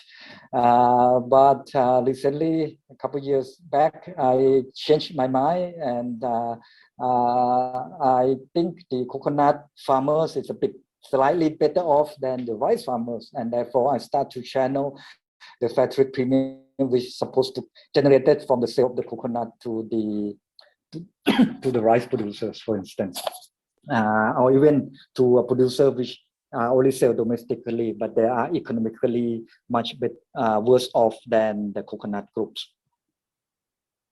So of course, in the fair distribution, it's not a fair according to who generate the resources or the benefit, but who actually need it. The needy should get more rather than the one that created it. That's my fairness. Maybe some of the farmers may start challenging me very soon on this thing, but I think I kind of start to change my way of thinking of what is fair and not fair. Okay, that's what I call the internal. The external would be, of course, when I'm pretty sure in ALiSEA network members, there are some very active, very practical, and start to get large, bigger and strong. And of course, they can be also member of other network. In our case, it's a business thing. When some of our producers get strong, producing products that other people cannot buy, cannot produce, then some of the buyers start to come in and start to buy off our producers group. I mean, okay, in the kind of NGO network, you can't. Well, in a way, you can also buy off some of the members, you know, so the old members become weak, even though literally it's not, they do not leave the network, but they become less active in the existing or the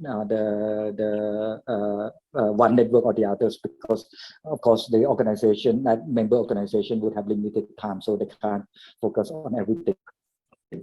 The other situation I can think of is, in our case, it's a government coming in. So it's not a private, not other network, but maybe a very quite specific cases where the government coming in, they have policy to promote producers, certain local producer, and become the champion producers, and sometimes they get a lot of support and resources, which of course these members do not like to share back to the main network or to other producer network. They just keep everything on its own.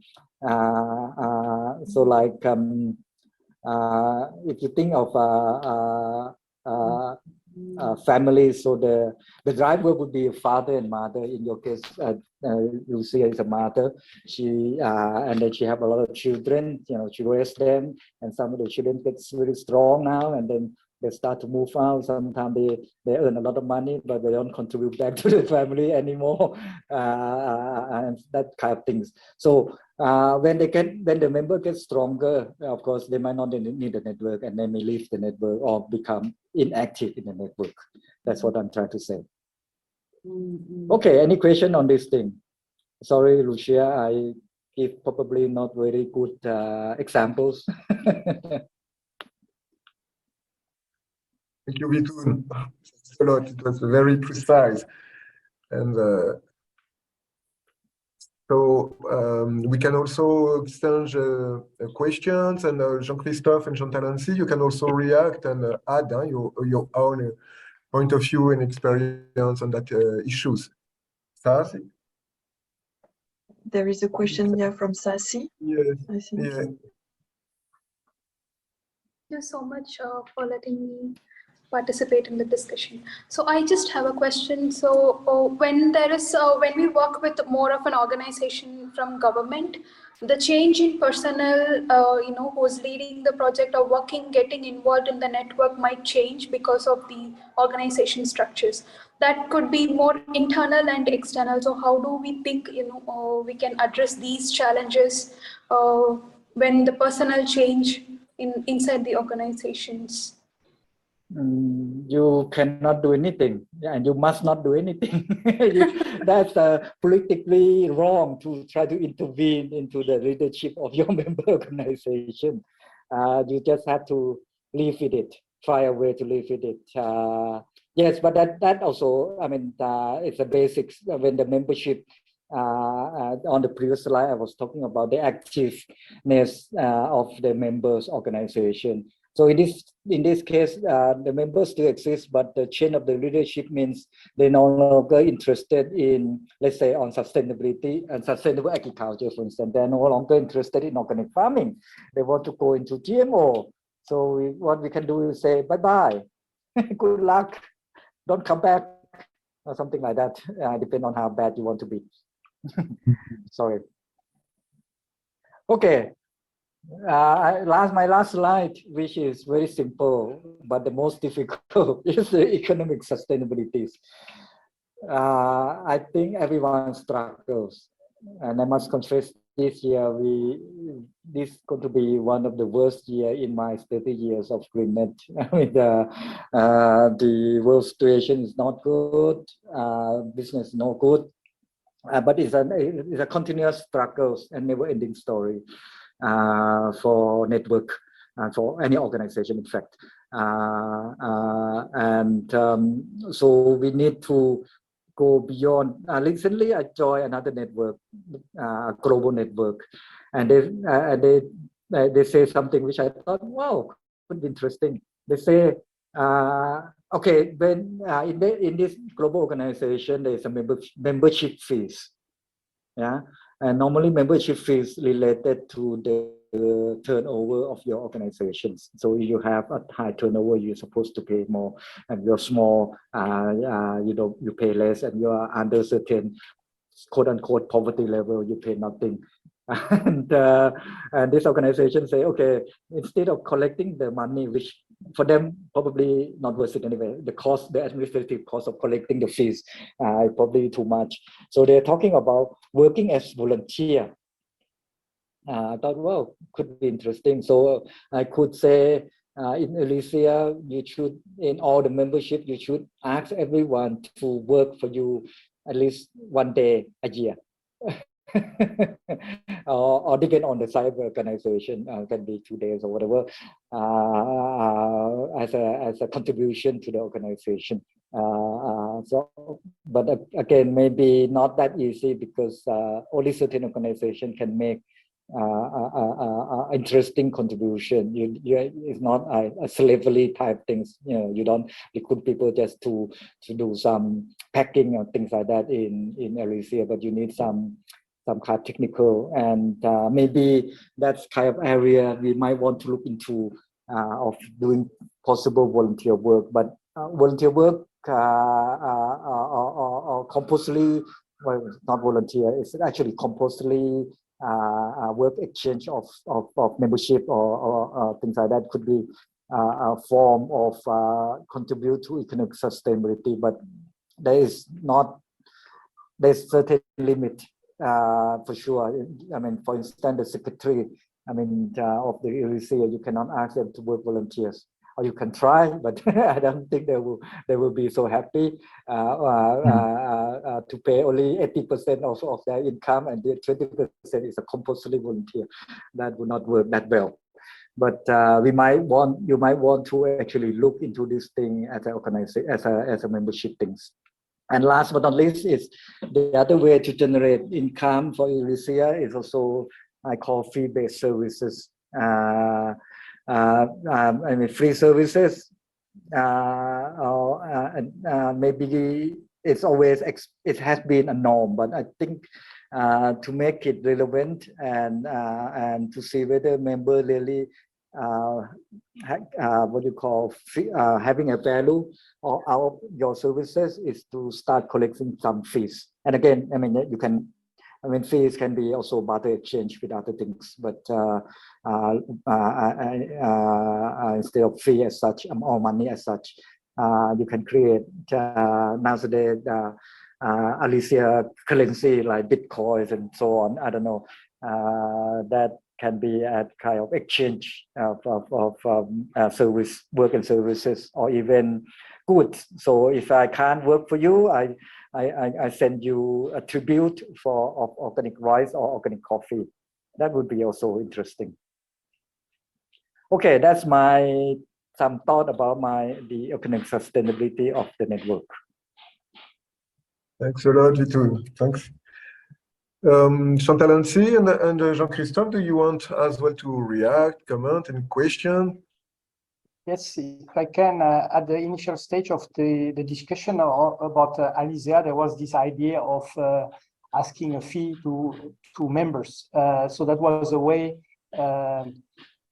even with a symbolic fee, to check if the interest was still there, if people were still active and willing to continuously contribute.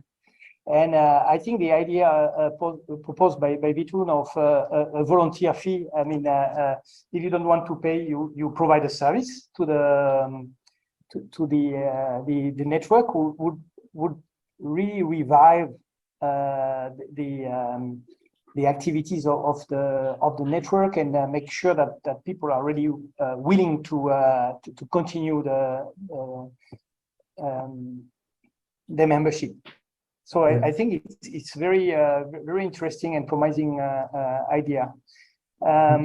Another point is you mentioned in your talk, Vitun, that some successful children would leave the family without any reward. And so are there some kind of mechanisms that the network could play, or arrangements, so that the people who are successful, they don't forget about the family at a later stage? Is it do you have some kind of governance body, or is it your own individual decision as a leader of the network? How does it work when you face such decisions? No, the decision is normally done by the children, not by the parents anymore. It's one-way decision. So I said, there's not much you can do. I mean, you just have to say good luck, or never come back. There's only two way of saying to these people. Normally, I'm a bit more okay, unless it's a very what you call dramatic departure, but otherwise I normally keep a channel of communication. I keep relationship, because you never know. The children, they think they're good and they go out, but sometimes they get into big trouble and they come back. And of course, it also happens sometimes, not often. But I mean, anyway, it's a moral obligation for if your success, and sometimes it's a bit hard to say the success of that children is, I mean, of member organization is attributed to the network. I mean, it's so you can't really claim that, a bit difficult, you know. So anyway, but I think it's a moral obligation in a way for the members to contribute to the network that they feel important to them. Thank you. Thank you, Chantal. I have a point continue from Ajahn Vitun. It's about our network as well. I see the Ajahn Vitun mentioned about the fee, like the let's say the service, right? The service to support the network for sustainable in terms of the economically. So we have that kind of thought as well in our network. That's why we have a service model where each organization take a lead on each module. The module that we create is like the outreach module. Like, you know, when we talk about the environmental, is the outreach, and it's the capacity building, and the third one is the media.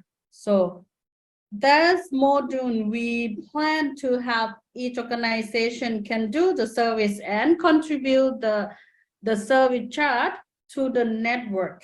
But this is a plan, you know, we are not yet implemented. I want to exchange with our participant here, and especially Ajahn Vitun as well. And of course, when you talk about fee, so when you go for service, let's say that, of course, you yourself or me, myself, if they are to pay the fee, and how is contribution to the network is going on, like is calculated by percentage or by volunteering, like, okay, or how can you make it? We are not yet implement, but this is the plan from our network as well, or other people who has the experience, please do share as well. Yes.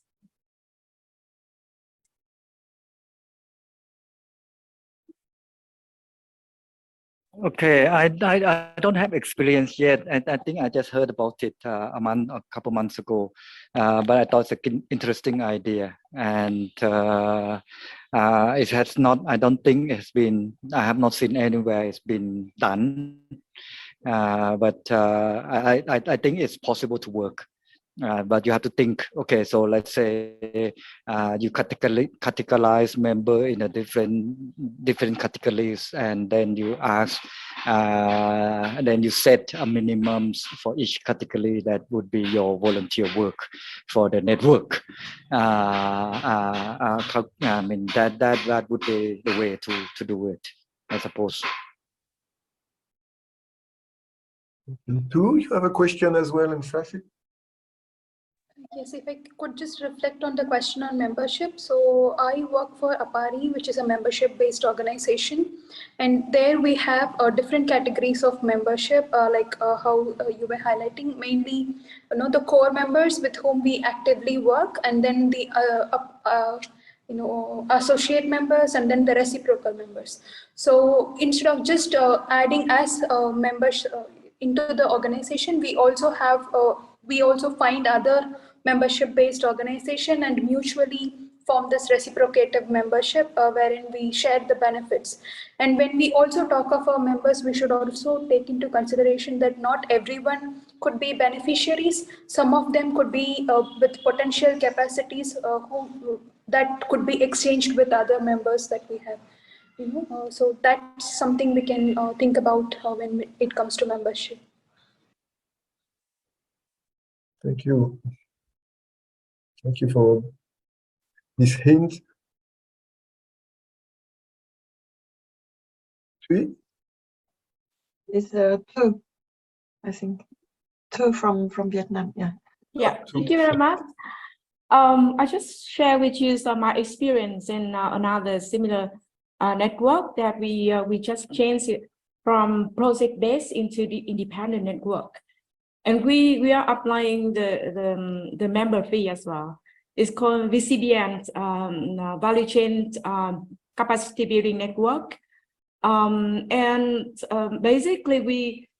Before applying that, it took around 1 year to prepare our mission, vision, budget planning.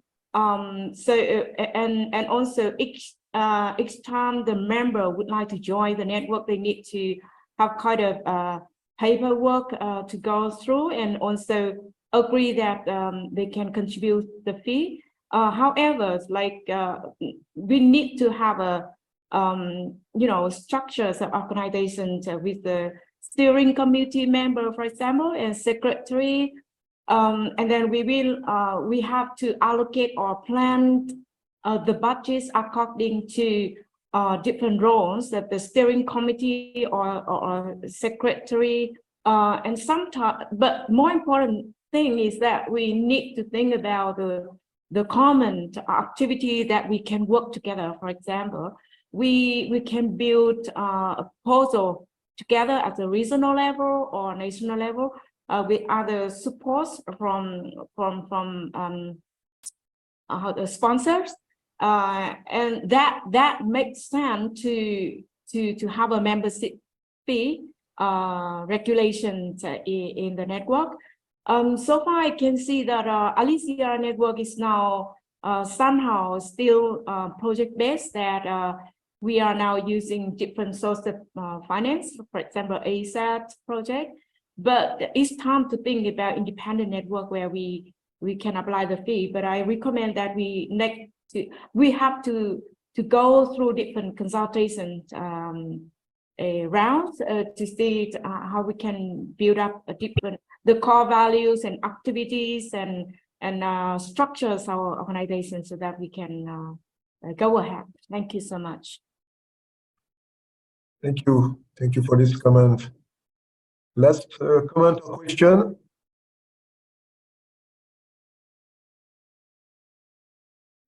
Chui, do you want to intervene?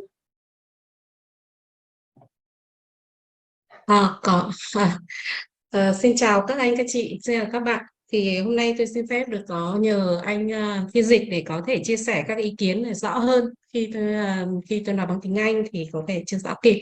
Vậy xin nhờ anh phiên dịch, tôi xin phép nói bằng tiếng Việt. Ok.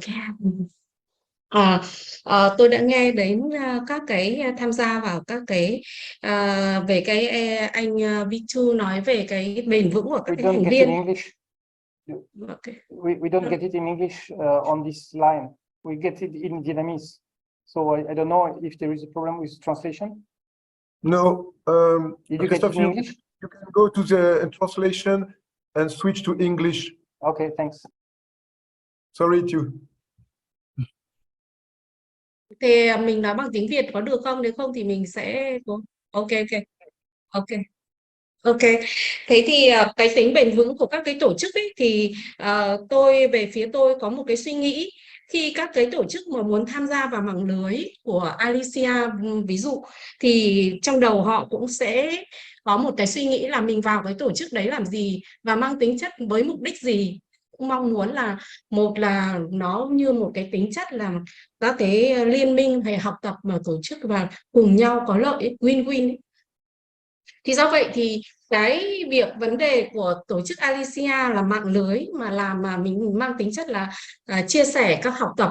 Vậy thì chúng ta cần đến là phải có hai cái quy chế làm sao cho các cái tổ chức thành viên tham gia họ cũng được nói tiếng nói của họ, chia sẻ những cái công việc của họ bằng cách là nào để chia sẻ. Vì tôi nhìn thấy trên tất cả các cái trang web của ALiSEA hầu như chỉ là thông tin từ một phía là từ ALiSEA thôi, còn tất cả các cái tổ chức khác thành viên là tham gia là gần như là cũng chưa có, rất ít các hoạt động để nêu lên. Do vậy thời gian tới nếu trong trường hợp mà chúng tôi làm về cái quản lý về cái tri thức knowledge management thì cả những cái kiến thức, tất cả những cái kinh nghiệm tôi có thể nhìn thấy là một khối lượng rất là lớn. Vậy thì chúng ta chia sẻ nhau ở cách nào, vì mỗi nước có rất nhiều các cái kho như thế, thì có thể người dùng người ta sẽ nhìn thấy là vào cái mạng đấy là chỉ có đọc, vậy thì nó chỉ đọc một chiều thôi, thì cách nào để phản ứng lại với họ và họ cách nào để họ truyền lại được các cái thông tin kịp thời từ phía các tổ chức vào, thì đấy là một trong những cái mục đích của các tổ chức muốn tham gia vào. Vậy thứ hai, nếu chúng ta tính đến cái phí thu thì tất nhiên khi tôi đã đóng phí thì tôi cũng phải hiểu là tôi sẽ được cái gì, trong cái lợi ích gì khi phải cùng tham gia với cái phí đấy. Vậy nếu chỉ để học tập thì chúng ta hãy để lên một cái forum là nếu bạn tham gia với mục đích là để học tập thì chúng ta có thể là không tính phí, nghĩa là chúng ta chỉ nhận lấy kiến thức. Nhưng khi người ta muốn phân phát, vì như chị Thơ có nói là khi xây dựng dự án là dự án, một trong những trách nhiệm của cái dự án mà chị mong muốn là cũng cùng tham gia chia sẻ kiến thức với mạng lưới của mình, thông qua cái mạng lưới của mình để làm một kết quả của các dự án. Với chị là đã chia sẻ kinh nghiệm của dự án thông qua mạng lưới ALiSEA, thì những cái dự án đó sẽ mình tính phí với dự án đấy thì có cách hay hơn là vì chúng ta có hai mục đích, đúng không? Như anh V2 là anh ấy có gọi là có service, có cái dịch vụ là chúng tôi cung cấp các cái chia sẻ những cái khu bán hàng hay là khu quảng bá sản phẩm Đấy, thì chúng ta tính phí, còn những cái khu mà để cho kiến thức, quảng bá kiến thức thì chúng ta không tính phí. Thì rõ ràng các tổ chức tham gia vào người ta sẽ xác định người ta ở cái hợp phần nào. Thì nếu không chúng ta tính phí thì tôi tính là hôm nay chúng ta có 150 thành viên, thì khi tính phí tượng trưng thì chắc chắn chúng ta không còn nhiều thành viên nữa. Và mục đích của chúng ta là cũng chia sẻ các cái liên minh, chia sẻ học tập về kiến thức. Tôi xin hết. Cảm ơn anh cái phiên dịch.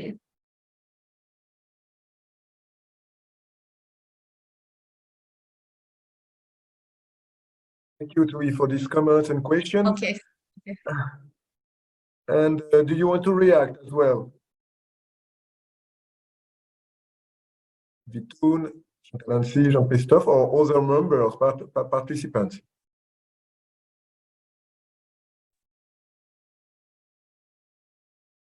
Yeah, I can answer that. I fully agree. There will be less participants if we would put a fee. And then this is questioning our service.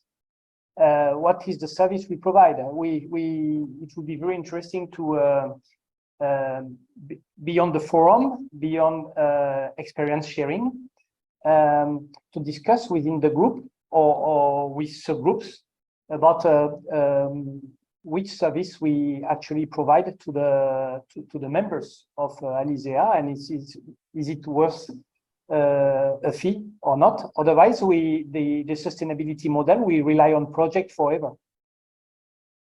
That's the risk. If we don't have a fee and we don't have any economic activity within the network, only one direction, as you said, one direction communication. That's the risk. Another risk from lessons that were shared recently from La Via Campesina is a network in South America that has 30 years or so experience. They say that they also rely on a mechanism to resolve disputes. Whenever there is a problem or tensions between the members of the group, or as Vitoun mentioned, sometimes it can happen that some people are not satisfied by how things go. It's very important to co-design mechanisms to resolve these kind of issues. And this is also a condition for sustainability of the overall network, that it will not be put at risk by internal disputes. From also the experience of a long-term network. Thank you.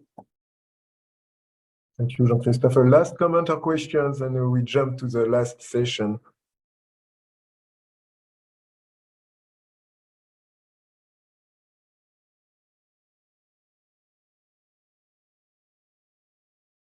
Okay, I add something.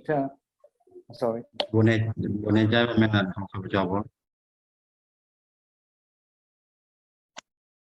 And can you present yourself as well? Mentee ของข้าพเจ้าเลยเนาะโอเค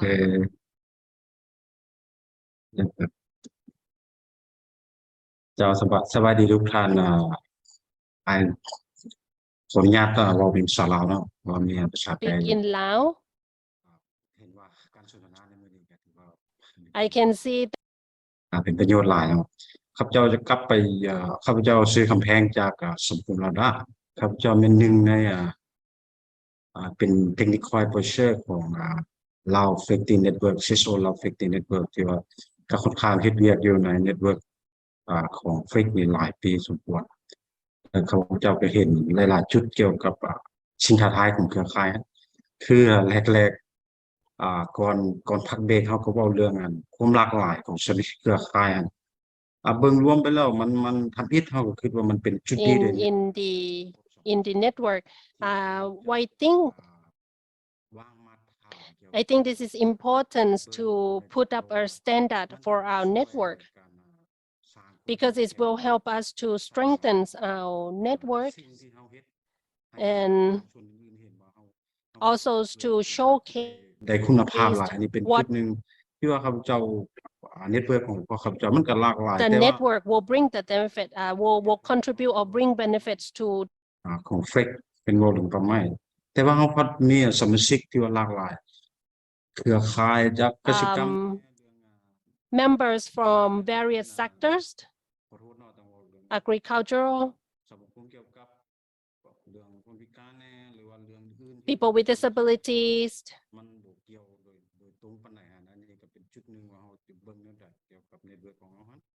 and there are quite a variety of topics that we discuss, and we may not have a clear focus. And how can we ensure that the member of the network see a clear visions of what we want to aim for? They need to have a clear or understand of the visions of the network before they joining the network.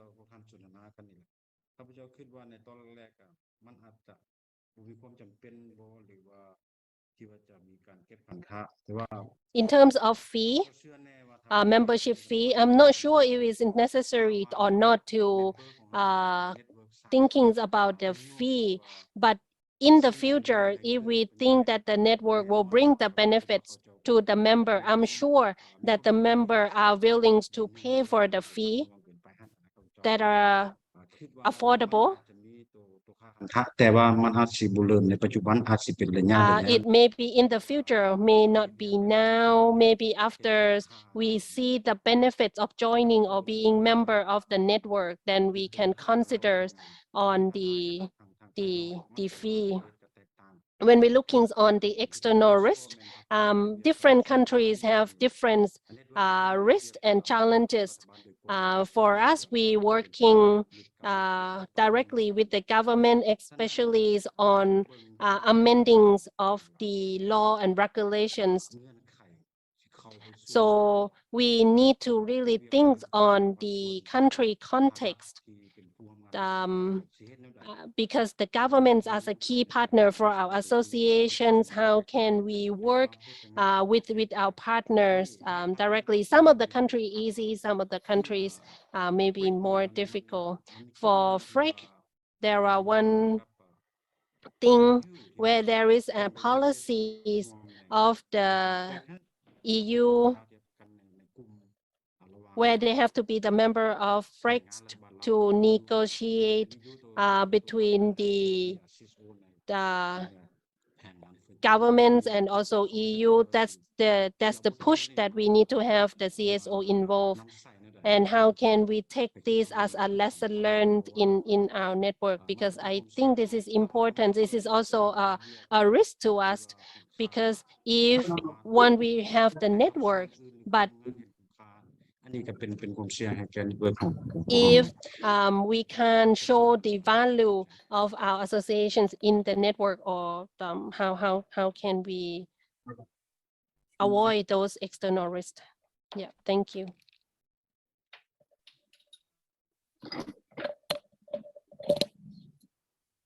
Thanks again for these all comments and proposition.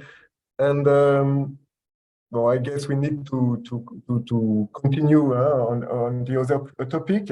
There is also one comment in the chat. If you can have a look on that and read two comments as well. I'm afraid that we don't have time to give you the voice to continue on that.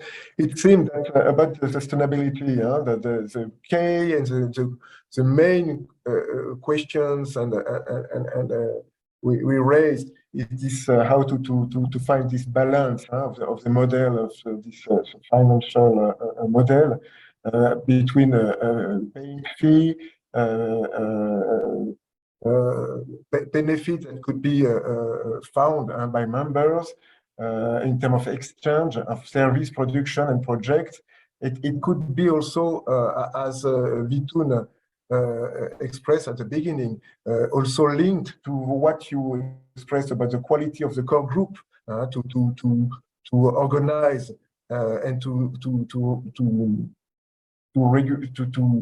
for the regulation on this kind of let's say rules. And as you say, finally, is also to standardize it as well. And it should be also linked to the question of value, as you said, and as you also emphasized, that there is a risk due to the huge, I say like that, a huge competition that is existing, or the huge inequality between members, that this value also should be linked with the question we had at the beginning about the small farmers, the small scale farmers, people who cannot cope so long time, and also the question of women and youth involved in this process, and also able to respond to this regulation of fee and services given to the group. That's it. But I guess I suggest that this question could be again tackled between ALiSEA members. It seems it's a crucial question as well.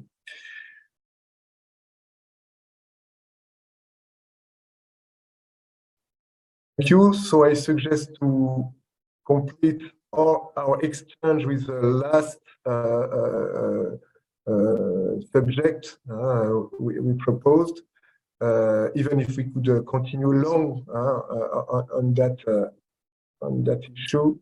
And it was a way also of questioning the importance of enlarging the partnership and alliances.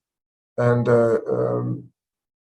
different question was tackled regarding the difference of view and norms and logics between actors, and how also to involve the research in our activity.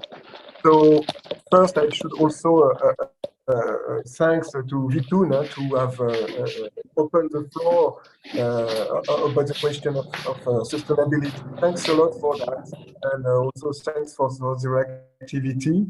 And for the last questions about partnership and alliance, now we give the floor to Jean-Christophe, and let's play the same rules by reacting of Vitun and Chantal-Annecy and partners. Now, Jean-Christophe, you got the way open for you. Thanks, okay. Vitun, as well. Yeah, can you let me share my screen, please? Of course.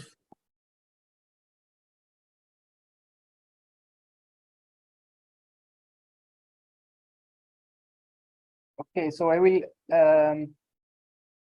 Can you see my screen now? Yeah, it's okay. Yes, it's okay.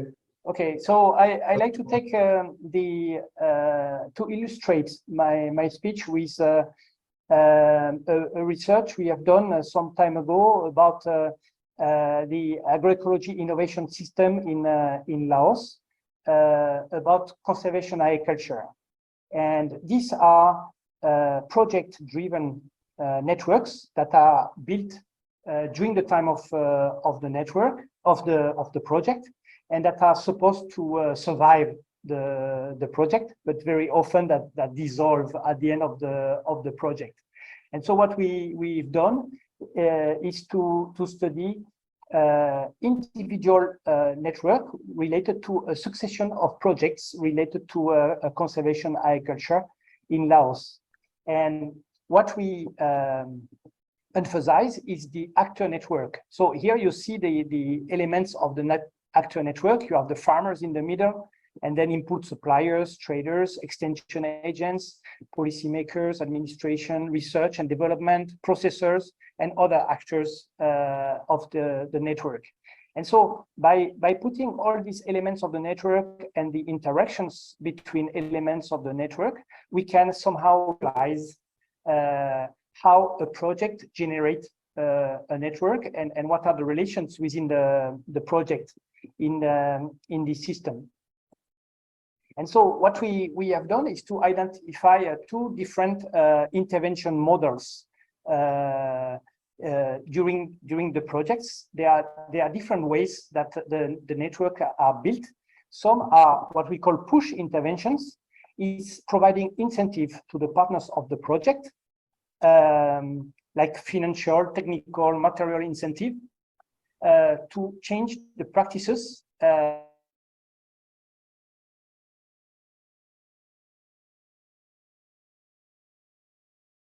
Christophe?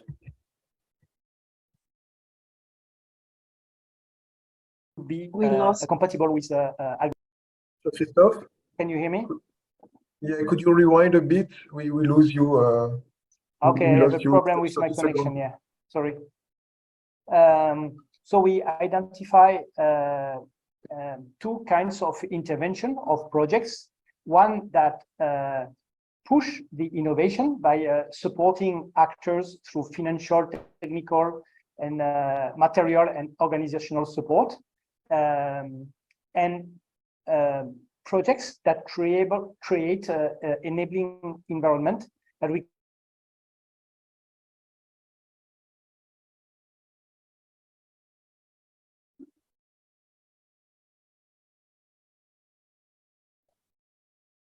sensitization, marketing informations. So we have this. Jean-Christophe? Maybe you could turn off your camera, Jean-Christophe?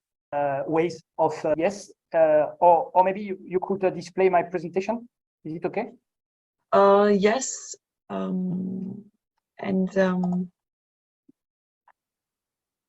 As I was expecting this problem, I sent you a copy. Yes, yes. Let me share my screen.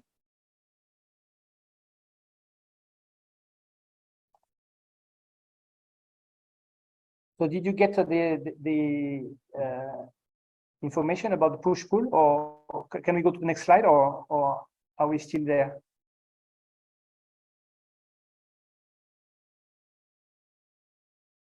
Yes, we got the. Okay, so we go to the next slide then.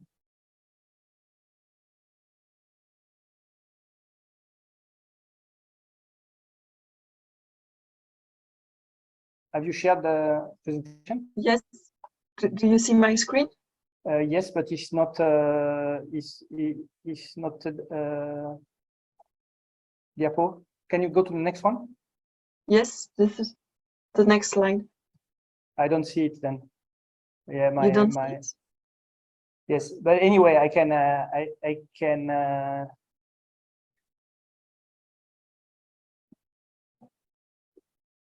So other members don't see it either.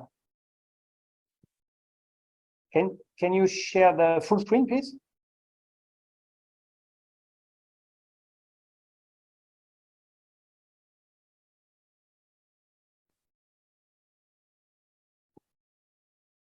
You don't see it? No. Okay, let me try again. Ah, you are sharing it already, no?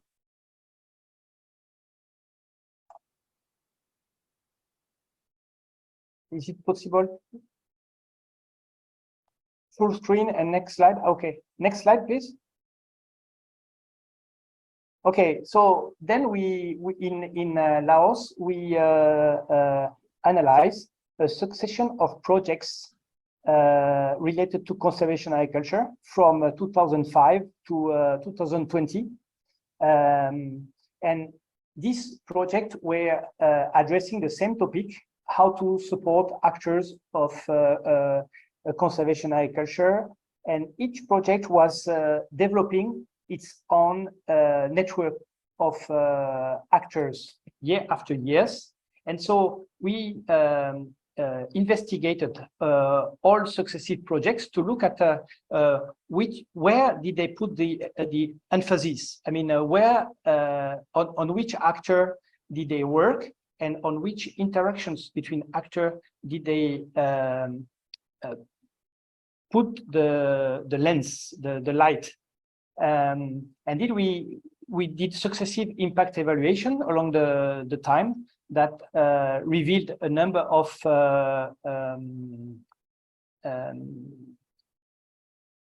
specific aspects of each of these projects in terms of the actor network that they generated. Could you go to the next slide, please?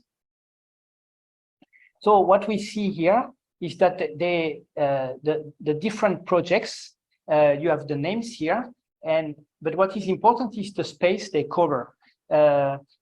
Some were very much incentive-based, some were very much enabler-based, some were combining, creating an enabling environment and pushing with incentive material, documents and sharing knowledge and so on. And then they were working at different scales. And when you look at the whole picture, you see that over the years, if we put all projects together, they cover all actors, all dimensions, and all mechanisms. But every single project did not cover the whole space. So it's by the combination of all of them. Unfortunately, they were developed at different time period and at different geographic scale or geographic area. Some were developed in some provinces, other one were in other provinces. And so it was a kind of patchwork, a kind of mosaic of projects and network. And there was no coverage of the whole dimensions of conservation agriculture, from production to food systems. Next slide, please.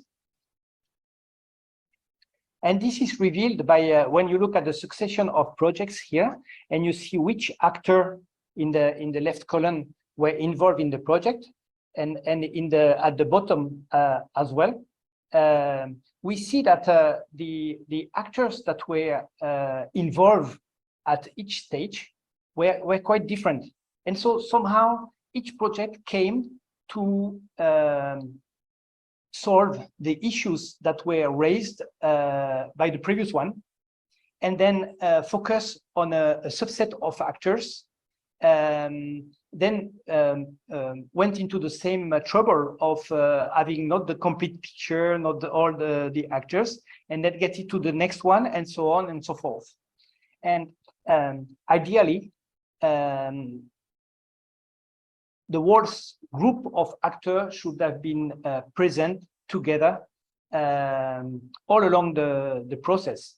The problem that we face is related to how our institutions are working, how the donors are distributing the money to different provinces or on different topics at different period of time, and also how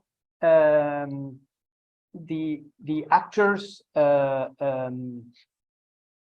reorganize at the end of the project to jump into the next one. They were reorganization of the network all the time. Next slide, please. And so these are the lessons we learned from analyzing a number of project-driven networks. What keeps people together over such a long period of time? Here I'm discussing about 15 years, but 15 years with many 3 or 4 years projects successively. One thing, as Vitun mentioned, is that members do business together. They exchange stuff, goods, knowledge, service, training, whatever, but they see a benefit, or the network will buffer the risk. Like what we discussed before, the family would buffer the risk for the child who will go to meet the world and go to venture itself. So it's kind of relation between the network and the members of the network that would be related to risk. Then the second aspect that will make a vibrant actor network is the relational status. So relational dimension is if people have kinship. I mean, this is a typical Chinese business where people are all members of the same family. So in many cases, or good friends, or the network managed to develop a kind of friendship, a common culture where people like to meet each other, to be together. It's also one point that Vitun mentioned in his speech. This will create a trust and solidarity within the network. And so that's one thing we found that was important. And then there is this transcendental dimension, the idea that we work for a higher good, higher vision, like in religions. And very often we see very poor villagers, when they get very little money, they start building a temple, a wat in their village, because they all trust in the same kind of religion and they want to contribute. And so the little money they have, they don't put in a fee for a network, but it's a kind of to a common wisdom that they believe in. And so this is a way to transcend their activities through the values, shared values and beliefs that members have. So that's one of the key lessons. Then the next one, please, next slide.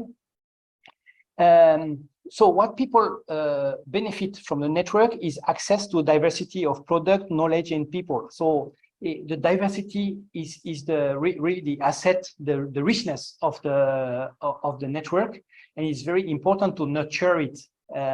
Otherwise, people do not have really interest in meeting people from the same group, because they have other mechanisms for that. Then the second thing is agility.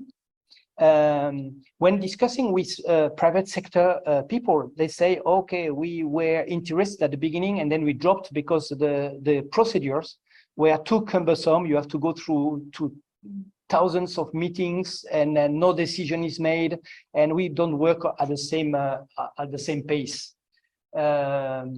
And so agility in the network is a group of people, they decide that they want to do something together, and then they can just jump on the opportunity and go ahead and progress. And once they get endorsed by the network, they're autonomous and they can manage their own way. And so very often it's the conditions created by the network itself prevent this agility. And so this is something we should be aware of and take seriously to make the actual network vibrant. And then the last point is co-production. I mean, the ownership of the activities is not, as was mentioned, a kind of one direction communication. It's members of the network generating knowledge that are then shared to other members of the network without even asking them to do so, because they own the network themselves. And so they have this feeling of being connected to the other and contributing to something together.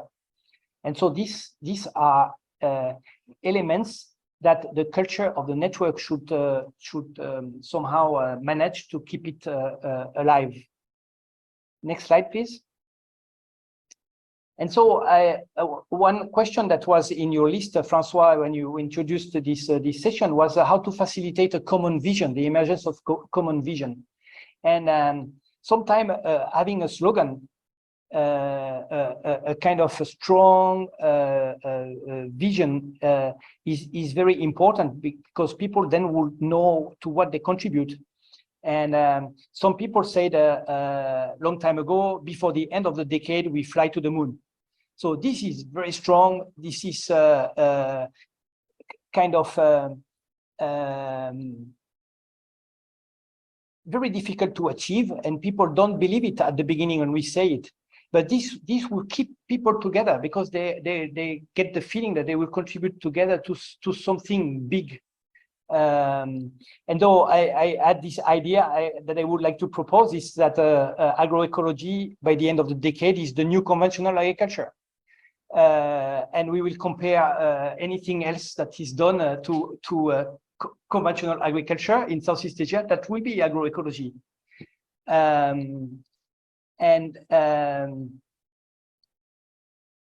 Then also something that would help us supporting the emergence of the vision is what can ALiSEA do for me? and to shift it to what can I do for ALiSEA. So it will be very, very important, I think, to ask members of the network. This was also another big slogan that was said a long time ago. So how can we turn the roles and let a vision emerge from the members themselves? What are they actually ready to contribute? Otherwise, I mean, if they have nothing to contribute, they have no idea what to contribute, nothing will emerge. I mean, it will be very difficult to get a direction. And I was inspired also by reading through the 30 years lessons from La Via Campesina that was published recently. And they had also successive slogan. Almost each decade of their story, they had a different slogan. And yeah, Pierre put no discussion about us without us. And AFA, you said, Pierre, okay. So it's very important to have such a slogan. I don't say we have to adopt the one from La Via Campesina or from AFA. I mean, it's important that to be visible and from within and with outside. So bridging with other networks is very important to be strong on our message. Next slide, please. It's the last one. No. Ah, no, sorry. Do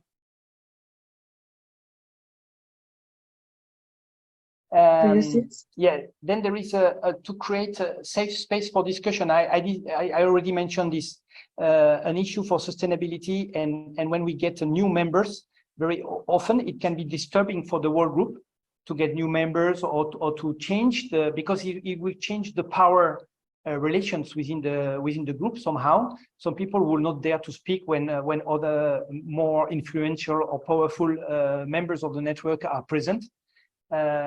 It's I think very important to have this safe space for discussion, deliberation that are created and process of deliberation that are clear for all members, that they know that how things will be deliberated. And also very important is the ritual and events that are organized regularly beyond the network, and that provide visibility and the sense of belonging to the network. And you may know that for La Via Campesina, they have the Mystica, what they call the Mystica. At the beginning of each big meeting, they have a kind of a spiritual ritual that would get all people together and this feeling of belonging to the group. And so we could imagine something that would be along those lines. They will make members feel inspired by a kind of higher goal that we pursue together. And also, I remember when I was working with another project, the Efficace project, we organized what we called the Kumban Day. It was the day of the village cluster, and we were working on the ground, and once a year or every 2 years, we organized a big party that was fun, and it was an opportunity also to present our results, but to have fun. And members would bring the biggest vegetable production. There will be kind of competition. There will be gathering. Other question, because yeah, okay. I'm afraid we missed time and. Yes. Okay. Delayed. Yeah. Also, okay. Go ahead. Yeah. Also, development. It's important for colleagues to exchange on that. Sure. Please. And, sorry, we just missed time. We have plenty of things to exchange. And by the way, I'm jumping on that. What we are proceeding today is on the Visio and on the webinar is also a kind of a ritual between organization and institution. And let's hope that it will inspire us and reinforce links. By the way, and Jean-Christophe, it's thanks a lot for this very exhaustive feedback on the long research. And in a sense, also you respond to this question about what research partnership can contribute to the network. You are just the example that you exchange and you analyze could give a larger view and a longer view as well for us. And it's interesting because you are combining this analyze a kind of structural network or structural condition of the network linked to project driven in long time and combining short time approach. And that is also articulated to this different scale of activities or involvement from local and to national, and to see that there is also a kind of dynamic and it's also responding to the way of how being sustainable in a sense. And there is this specific structuration. You are also talking about this dynamic between actions and how to balance that between pushing and pulling. Very interesting. Also to be able to decide what kind of tool that could contribute to the life of the network, and something that could be again everyone emphasized about the value. To define the value, to define the value, and to explain also what is a vision that the group want to achieve, and then about the importance and the strength of our networks again can be fed by diversity, with diversity, a kind of agility, and this is a real challenge due to the growth and the competition, as you say, and the co-production also is let's say also essential for that.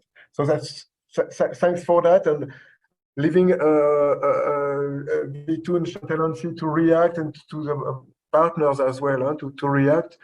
We can save maybe 15 minutes to address some question and reaction. Thanks a lot.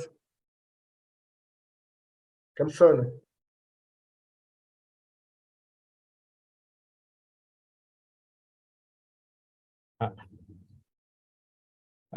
Good afternoon from Vientiane. First of all, I would like to say that excellent presentation from Jean-Christophe. It's really recap the institutional memory and the experience of agroecology in Laos. That's provide very, very comprehensive analysis. And I would add to the presentation that we need time. Okay. Whatever we do, we need time. And also when I talk about time, especially when we talk about pulling force or pull intervention, as the Jean-Christophe mentioned. I take example of Siang Quang now. It took us more than 15 years for the farmer, for the traders, for the one who adapt, direct seedling, one of the technique of agroecology. And because of the market, because of the, how to say, the common understanding or common knowledge of that. And that's is really take time. But of course that we cannot wait for that long time if we don't have the sort of short-term benefit of that. And particularly when come to the farmer, to the producer, they look more the short-term, the benefit. But for organization like the government, of course that we look from the perspective of the long-term perspective.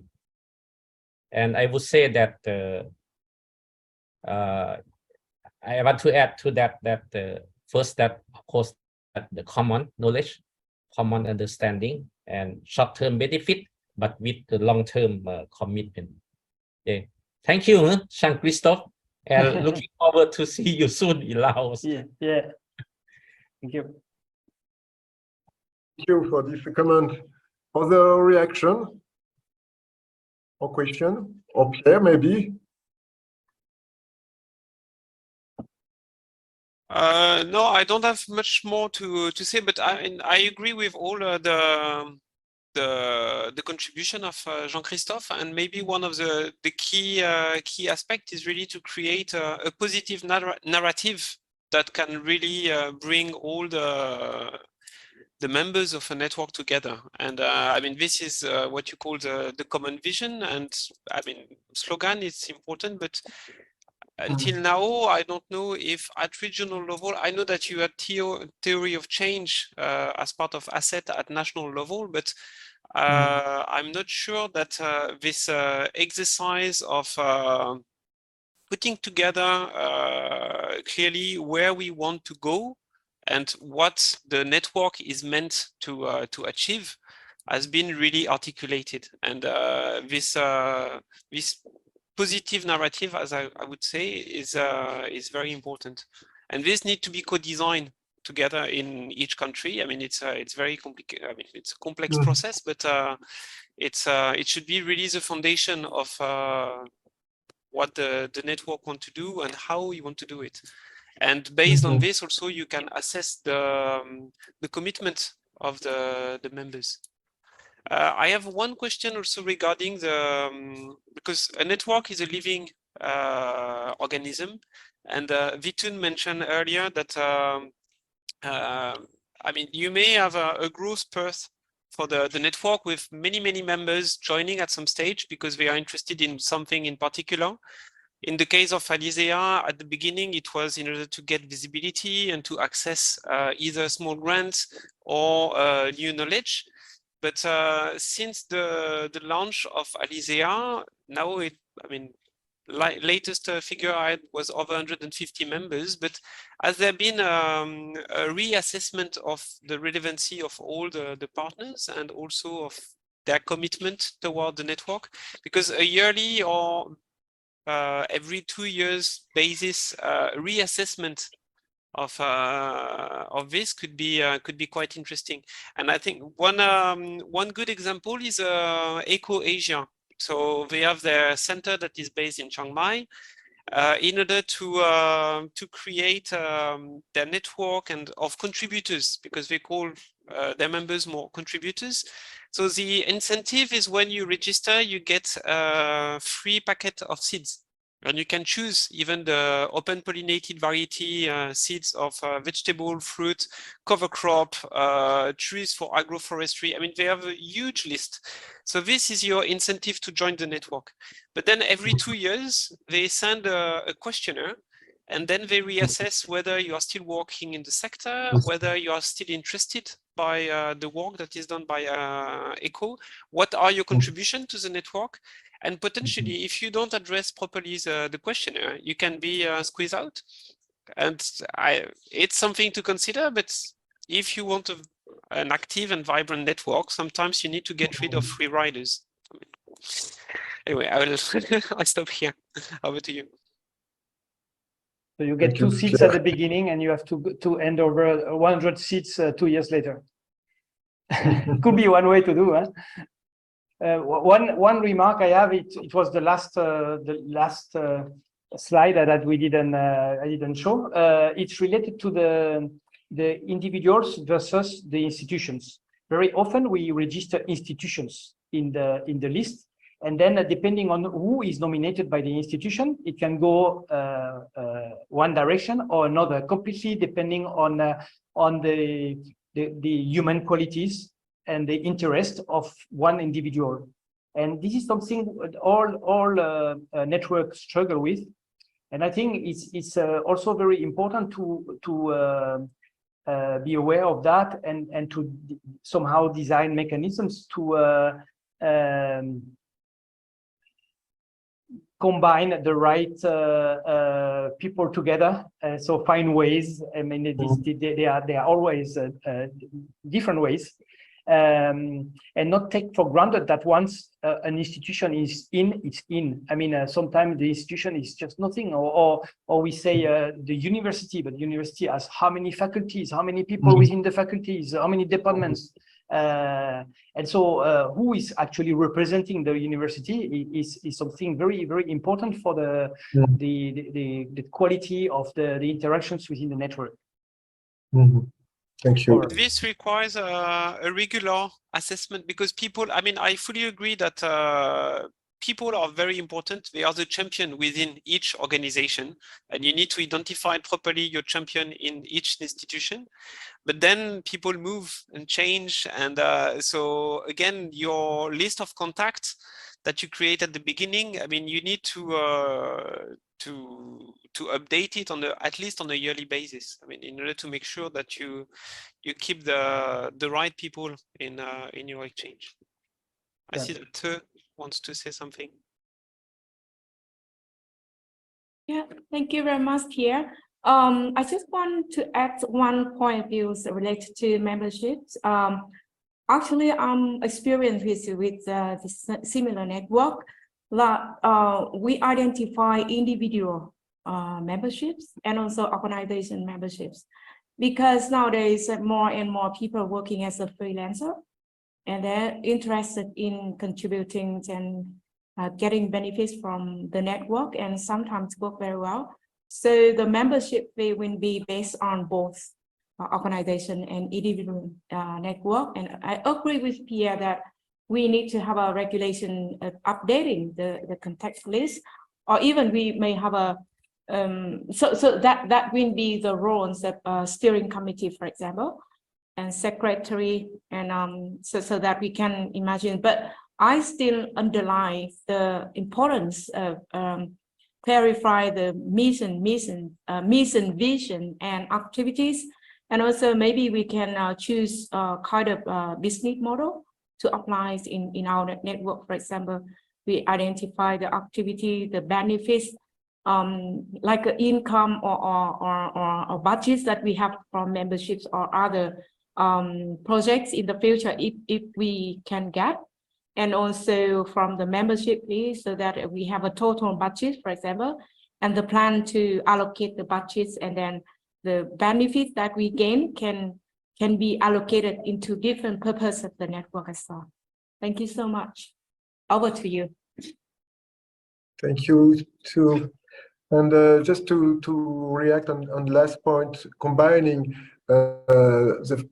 let's say the fragility of reckoning of individuals belonging to institutional, and after the turnover we may cut this link with the institution, but meaning maybe that as soon that there is a narrative, a common narrative with strong enough, it could be shared, maybe the network could be presented officially in this institution to give a chance that the handover could be supported by someone else when people will release on that. Otherwise, that's true that the chain of network could be broken because one person will miss.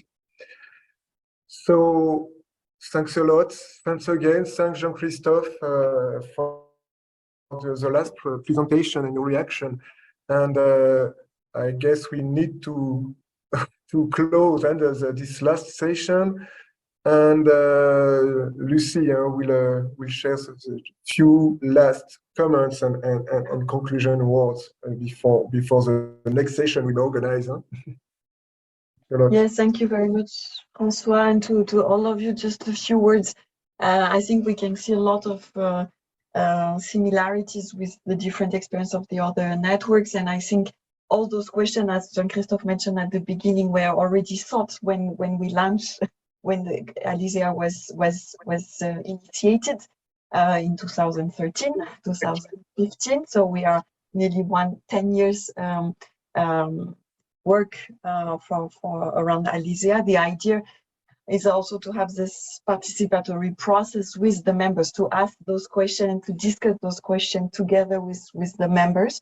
We started a lot at national level, and we want to engage more those questions regional level. This is why this webinar is only one step of the whole process. We intend to continue the discussion together with the board members, so with the committee that will meet all together end of the month in Cambodia to reflect on that, and with the regional general assembly. So we initiated question at national level, as also it was mentioned regarding the update of membership. This was also discussed during the General Assembly, and the idea would be to continue for those discussions at regional level end of the year for the network. I also would like to mention that we intend to have a short synthesis document of this discussion to release all the lesson learned and the messages that we had from different people from the discussion today.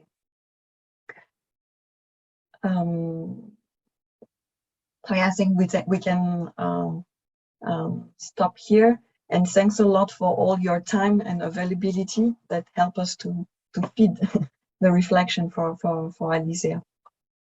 Yes, and thanks a lot to our translators as well. Huh? Invisible one, yes, but definitely useful for us.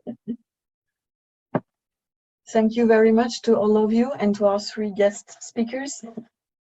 Thank you so much as well. So learn a lot from this webinar today. So great. Thank you, Jean-Paul. Thank you, Jean-Christophe. Thank you, Vitu. Bye. Bye-bye. Thank you. Thank you. See you then. Bye bye.